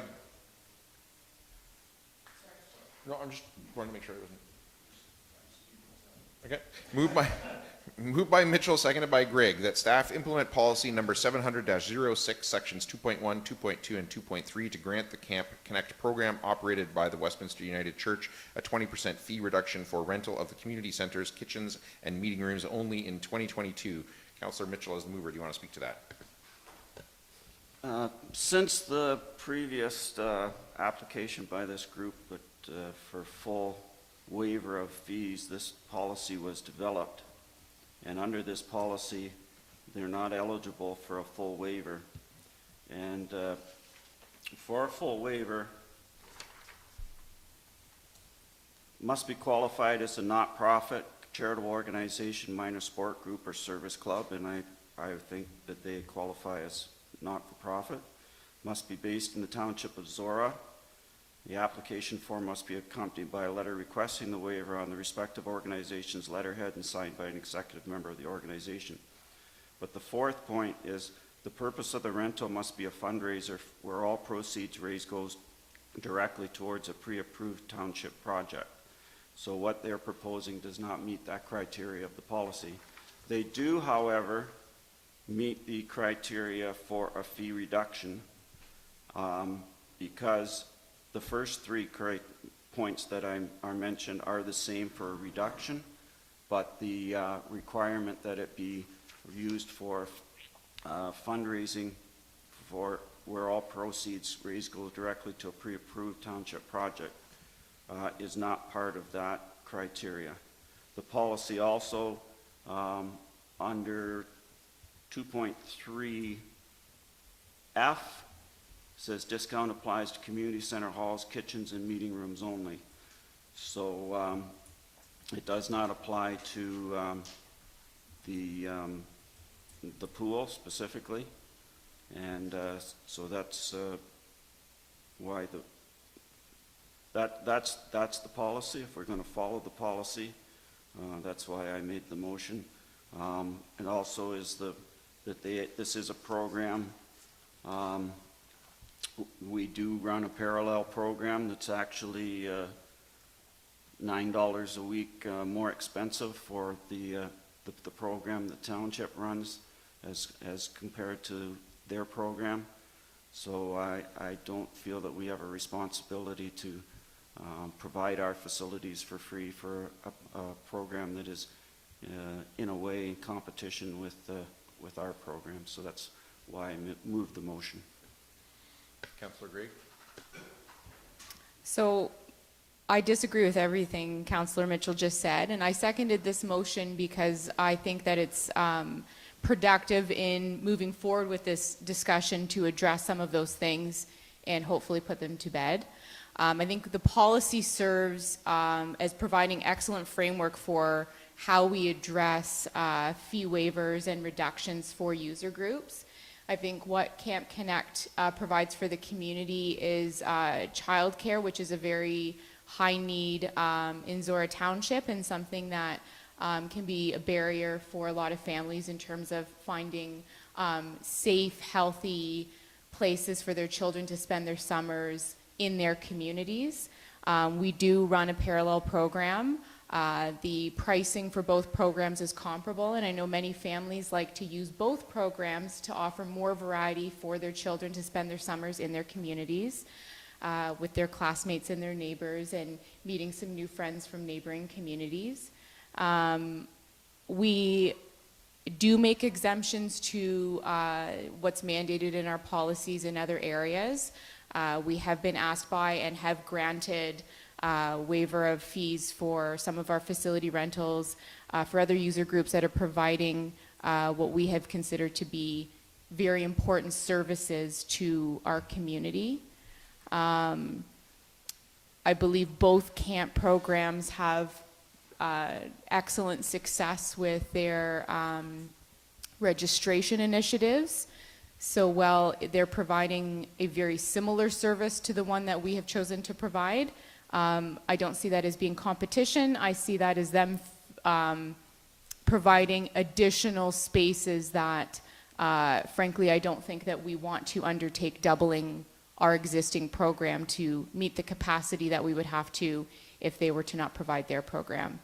I don't see the work they're doing as something that is to generate revenue. I think, looking at both this program and other services, programs, and opportunities they provide within the village of Chelmsford and the municipality of Zorra, it is to provide the service as opposed to it being a business to generate, a revenue source. So I will not be in support of this resolution. I will be hopefully looking to what else has been drafted in the interim, but I think, based on the lack of interest in getting a seconder from other councillors, I'm taking a gamble that this will be defeated, and then we can move on from here with hopefully the details of where this will go. Anyone else? I will be voting in support of this. I'm comfortable with the policy that we have.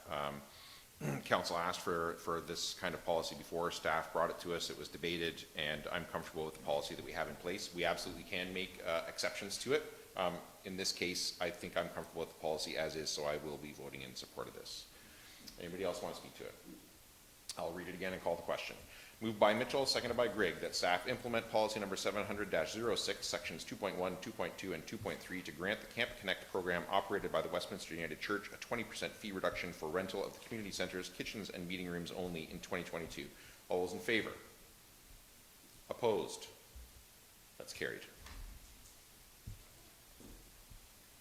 Thanks for your delegation, and if you follow up with staff, they'll dot the I's and cross the T's on all those things to make sure that you're all set up to go, okay? All right. Thank you. Thanks. Thank you for your time. Thank you. And then I think we will jump back now, having done delegations. We stopped off at 9, we finished 9C, so we'll jump down to 9D now. And that is Zorra Asset Name Registry Application McFarlan, moved by Forbes, seconded by Grigg. That council authorized the McFarlan submission to be included in the name registry for future use for a municipal asset. Does anybody want to speak to that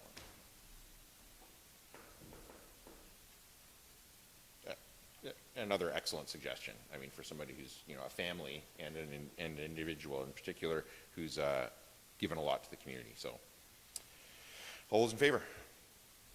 Opposed? That is carried. And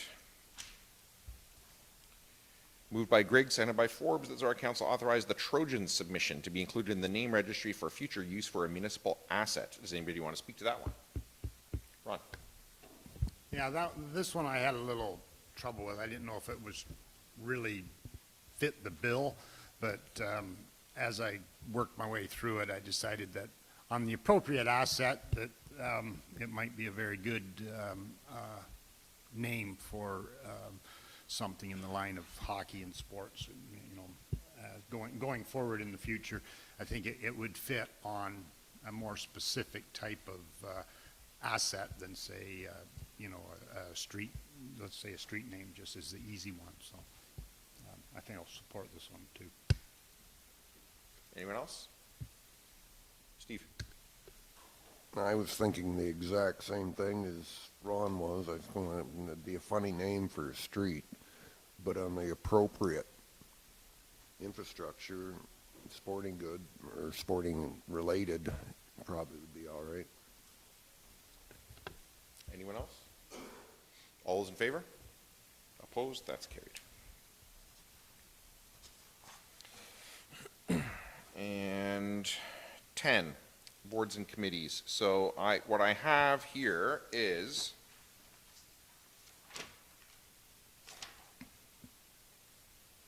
a motion to receive 10A through C for information purposes only. So before I ask if anyone wants to speak with that, are you all good with the A through C? Anybody want to pull any out? I'm not seeing that. So Paul, do you want to give a verbal update? I think you do want to give a verbal update on 10A, Upper Thames River Conservation Authority Inventory of Programs and Services 2022. Yeah, I'll speak briefly on this because I've talked about this at least once or twice before in my Upper Thames board meetings, reports. And this is the list of programs that the Upper Thames provides. And as you can see, it's shows that it's a very detailed list. It shows the scope and the diversity of work that the Upper Thames provides, and it also the amount of time and effort the Upper Thames staff was required to come up with this listing as part of the changes to the Conservation Act. Category 1 are mandatory programs that will be funded through the municipal levy as they have been for many, many years. Category 2 and 3, and you can see under the row that says category which ones they are optional programs, and each one of those programs will have to be an agreement between the Upper Thames and the municipality whether or not they want to continue to have those programs provided by the Upper Thames. At this point, it's still unclear whether those agreements will be with the County of Oxford or with each of the lower tier municipalities. My personal feeling, and we passed a motion a few months ago supporting that the agreements be with Oxford County for a number of reasons. First of all, for uniformity of the program delivery. If you have programs that are delivered in, say, Woodstock, but not Ingersoll, in Southwest Oxford, but not Zorra, or vice versa, it gets really confusing for residents of what they can, what programs are available, for tree planting and that sort of thing. The other second part is funding becomes a problem, because right now all the funding, other than the $15,000 that we have are levied for the 2 dams, all the rest of the funding is part of the Oxford County budget.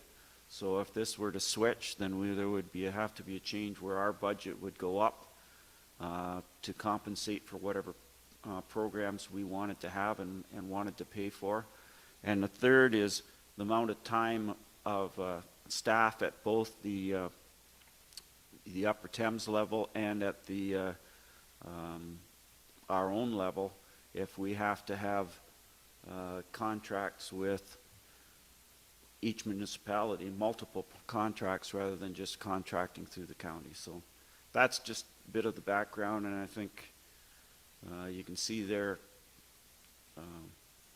the amount of work that the Upper Thames does in providing different programs to residents of our county. Any questions for Paul on that? Anybody want to speak to 10B, Zorra Recreation Advisory Committee 2022-03-2022 agenda and 2022-02-22 minutes? Anybody want to speak to Zorra Splash Committee agenda and minutes? Paul? Yeah, I have a question for Matt. And in the minutes there, I think it was mentioned that the RFP for the splash pad will be sometime this. Is Matt even here? No. Doesn't. Yeah. I just wonder. It says. No, I was just wondering. It says in there that the RFP was going to be issued this spring. I just wondered what the timeline was, because I think it's spring. My understanding is like in the next couple of weeks kind of thing, but I'm not, that was just a hallway conversation with Matt. Yeah. Okay. So I don't know. I think Spencer's getting them, so we can pause for a second and.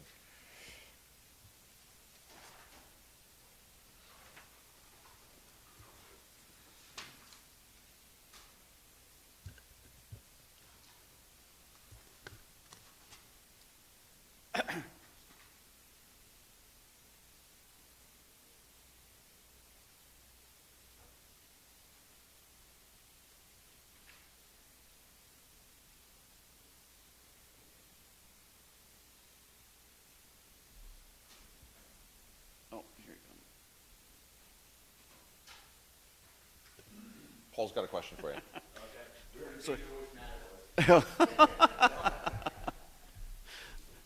Simple question, Matt. And it comes from an information item, was the minutes of the Zorra splash pad, and it said that the RFP was going to be issued in the spring. So I just wonder what the timeline of when you're going to issue it and when potentially the tender could be awarded. So it'll be going out on Thursday, this Thursday. So it's prepared, just basically getting it uploaded into the system. Sorry, I'm just going to look at my calendar, so I can't remember the close date on that when it goes out Thursday. It would be then closed on the 21st for an RFP, and then we'd bring back as an item to the 4th of May. But we plan to award it before, as long as it's within budget. Okay. Shovels in the ground this summer. Yes. That's good. Thanks, Matt. Thanks for coming back. No worries. Anything else on item 10 then? Moved by Forbes, seconded by Greg, that items 10A through C be received and filed for information purposes only. All those in favor? Opposed? That's carried. And item 11, information items. So what I have is a motion to receive and file 11A through G and a separate one for H. So before I read that, is everybody still good with that? Moved by Forbes, seconded by Grigg, that items 11A through G be received and filed for information purposes only. Does anybody want to speak to any of items 11A through G? All those in favor? Opposed? That's carried. And item 11H, moved by Forbes, seconded by Grigg, that the Township of Zorra support the Township of Puslinch resolution regarding new gravel extraction. Anybody want to speak to that?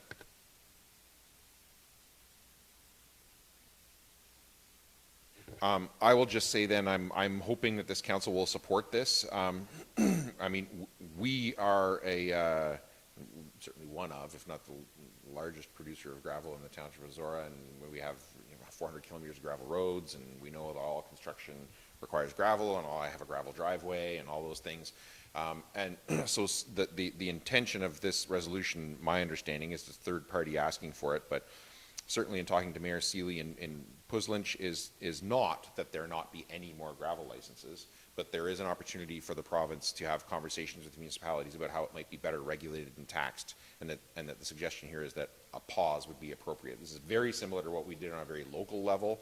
I don't know how many years ago now, 6-7 years ago now, when we implemented an interim control bylaw for the purposes of this township reviewing our bylaws, and what could we do to better regulate?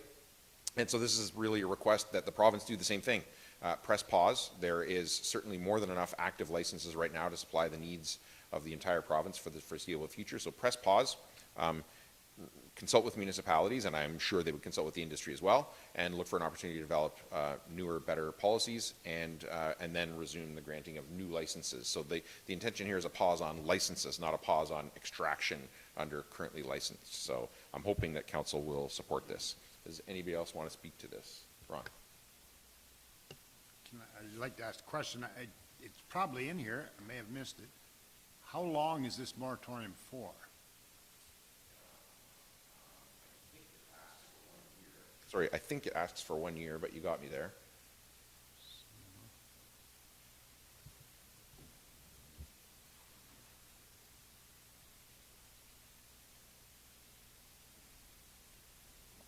I'm just skimming it right now, and I don't see a specific duration of time. So I think, to me, then that would leave it up to the province as to how long their moratorium would be for them to do their consultation and have the... And I guess that's a concern to me, because we did that in Zorra Township.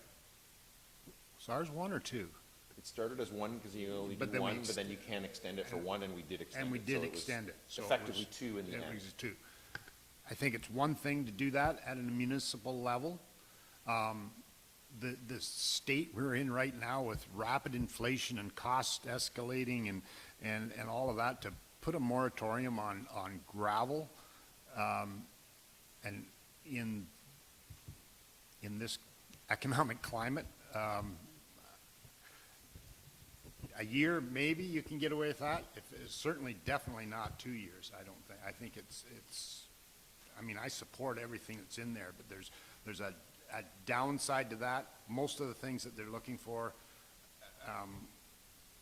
those things are constantly going on anyways, and I'm just a little bit concerned about that if that did drag out for 2 years. I'd like to be able to find something out more specific on that part before we vote. Is that a motion to defer? I would like to add a motion to defer till we had a timeline on what they were expecting there, unless somebody can read that quickly, thoroughly, and pull that out, but I don't see it. Is there a seconder to defer? Paul? Yeah, I'll second it. It says temporary, but COVID was temporary too. So I would like to see a definite, there's a big push for housing and building, and that all needs aggregates, so we may have lots right now, but it takes a long time to get a pit going. So if we're shut down or if this moratorium lasts for more than a year, that could become problematic. I agree with Ron. I agree with everything else that's in that motion, but I would like to see a definite timeline rather than just the word temporary. So I think we have moved by Forbes and seconded by Mitchell that item 11H be deferred. Do you guys want to say defer to a certain date, or what do you want to report from staff? Are you guys going to do your own homework? What do you want to do? Well, just defer till next meeting, and hopefully staff can contact the author and. You want to?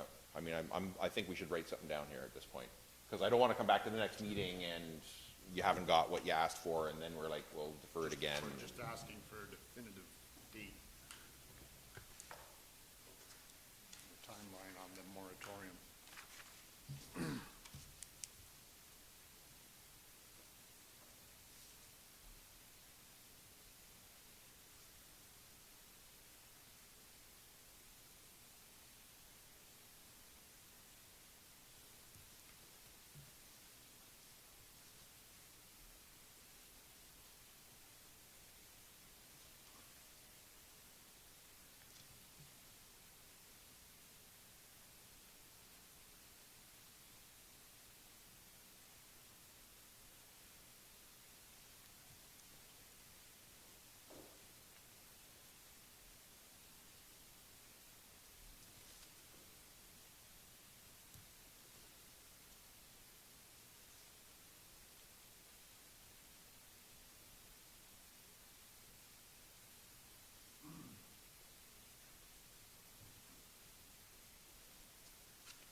Absolutely. So, question of clarification for the deferral concerns. Is the concern that, so we're asking the province to put a pause to consider these things in terms of gravel.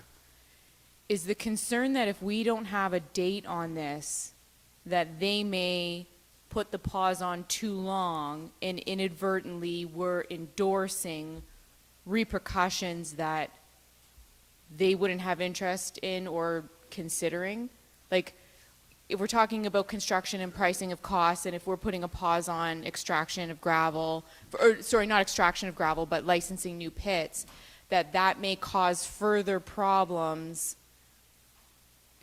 through our endorsement of this in our request for the province. Like, I'm having a hard time understanding if we leave it as temporary, as opposed to saying 1 year max with a 1 year extension, whatever. Is the risk that the province would do something longer that would cause more problems than? I'm assuming Yeah. your question is for Ron or I Paul. know. Like, I'm not really understanding the concern. It says temporary, so to me that, I guess you could, once we hear the motion, I guess you can speak to.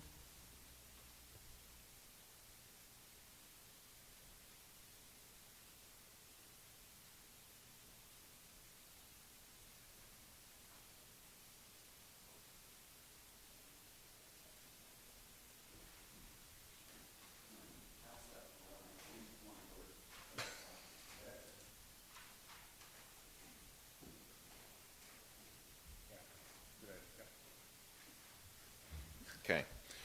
So what I have now is moved by Forbes, seconded by Mitchell, that staff contact Halton Hills to get the actual length of time the moratorium will last. Ron? Yeah, and hopefully I can answer some of Katie's questions in this, but when it says temporary, there is no end in sight. And temporary could be a week, it could be a year, it could be 2 years, and if it dragged on and got, sucked into the bureaucracy of the aggregate businesses and it needs a timeline. When we did ours as a township, it was, we were acting under provincial guidelines that said it's 1 year with an extension. We knew exactly what we're dealing with. This just is, and then I don't know if it works any differently because we are a municipality and this is the province. They're doing the entire province. So if it come back and said 1 year with an extension to 2, then I certainly would vote for 1 year, but not voting for 2. Paul is the seconder, and then Karen has some information. Yeah, this motion is like some of my motions. It's got a flaw in it, and we need to. The flaw is that it just says temporary, and I think Ron and I are both, before we put the weight of Zorra Township support behind it, we want to know what temporary means. Karen? So I did just reach out to the clerk of Puss Lynch, and she said that they did not add a timeline, that they were just putting it in the province's hands to see what the response was, as the mayor alluded to. So that's their background information. There was no one-year extension that was to be added to that resolution. Anyone else want to speak to the motion to defer?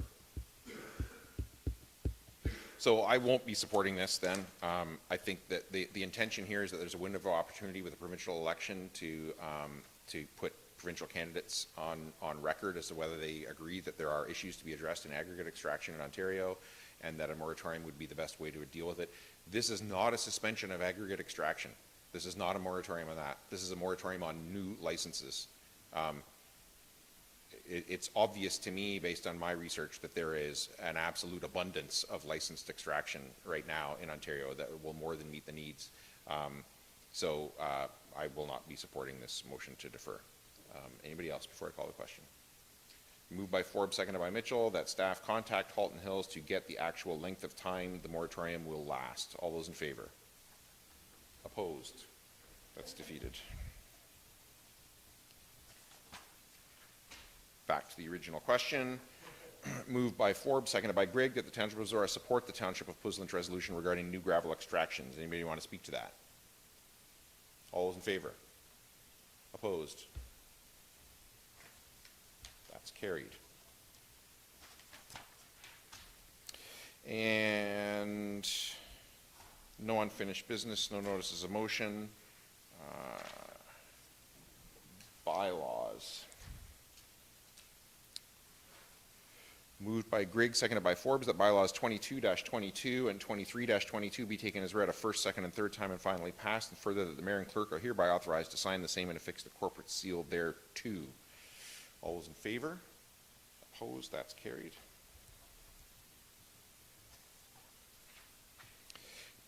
And items of community interest. Calendar.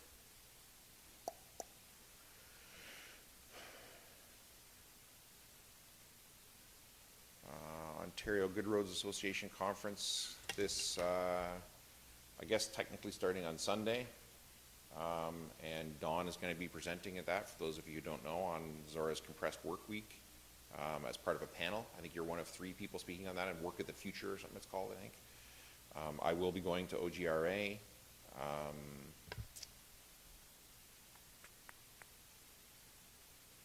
Embro Legion Brunch, I think, is on this Sunday. I won't be at that, so I'll be on my way to OGRA. Tartan night, Friday night, that's right. Yeah. Thank you. And I'm trying to work something out. I don't know yet whether I am or not. Okay. And then I think the next thing I'm showing up here is all the Oxford County area municipalities are putting on a candidates virtual meeting on Thursday the 14th.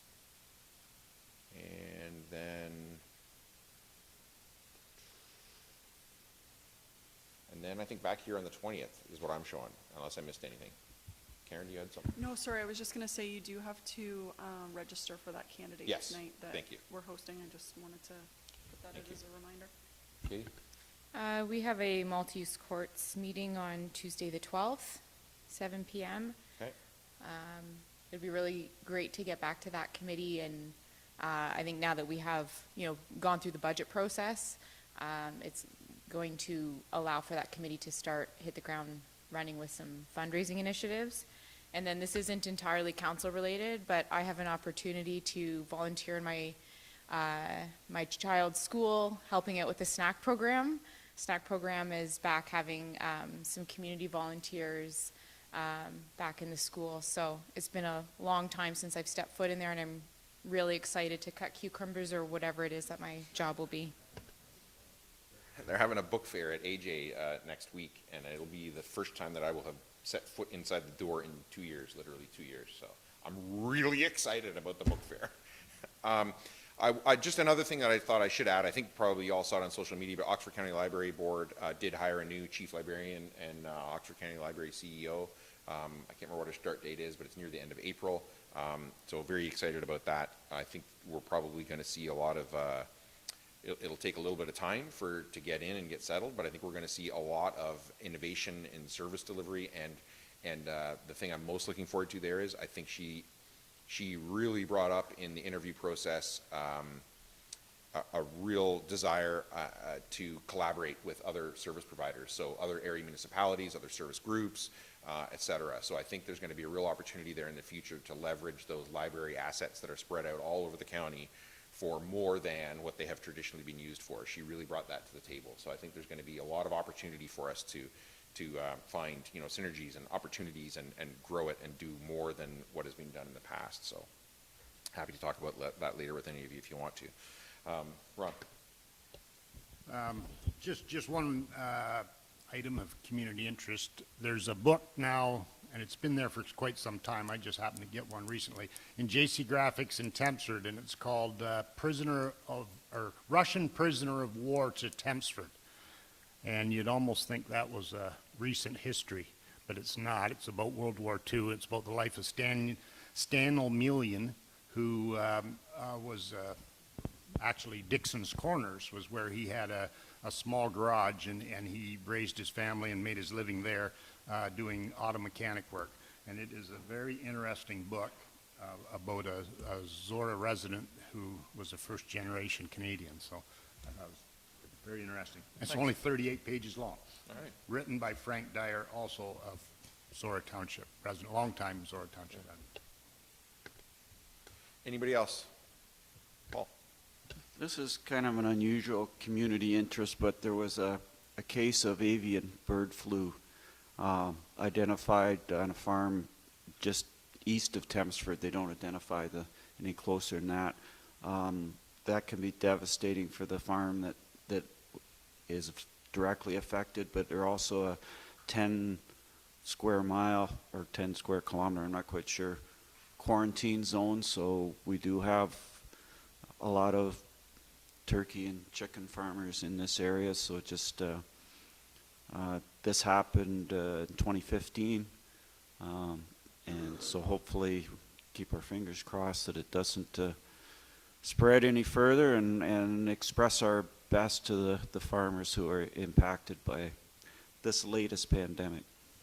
I'll just add to that too that Southwestern Public Health reached out to myself and to Dawn immediately that it was identified because they're involved in that process, and they have assured us that there will be ongoing communication with our staff as necessary because in addition to the items that you mentioned, our staff go out to those places. Our building officials and by-law go out for reasons, and if there was any kind of emergency there, firefighters go, and they need to know that. So just to reassure everyone, that communication happened immediately, that it was identified and is then ongoing as appropriate. So all the right people are talking to all the right people.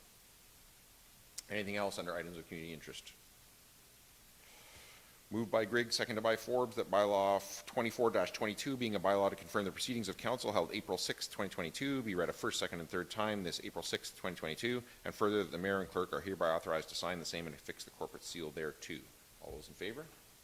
Opposed? That's carried. And moved by Forbes, seconded by Grigg, that this session of council be now adjourned and herewith closed at 11:36 a.m. And the next meeting of council be called for Wednesday, April 20th at 6 p.m. in the council chambers of the Township Municipal Office. All those in favor? Opposed? That's carried.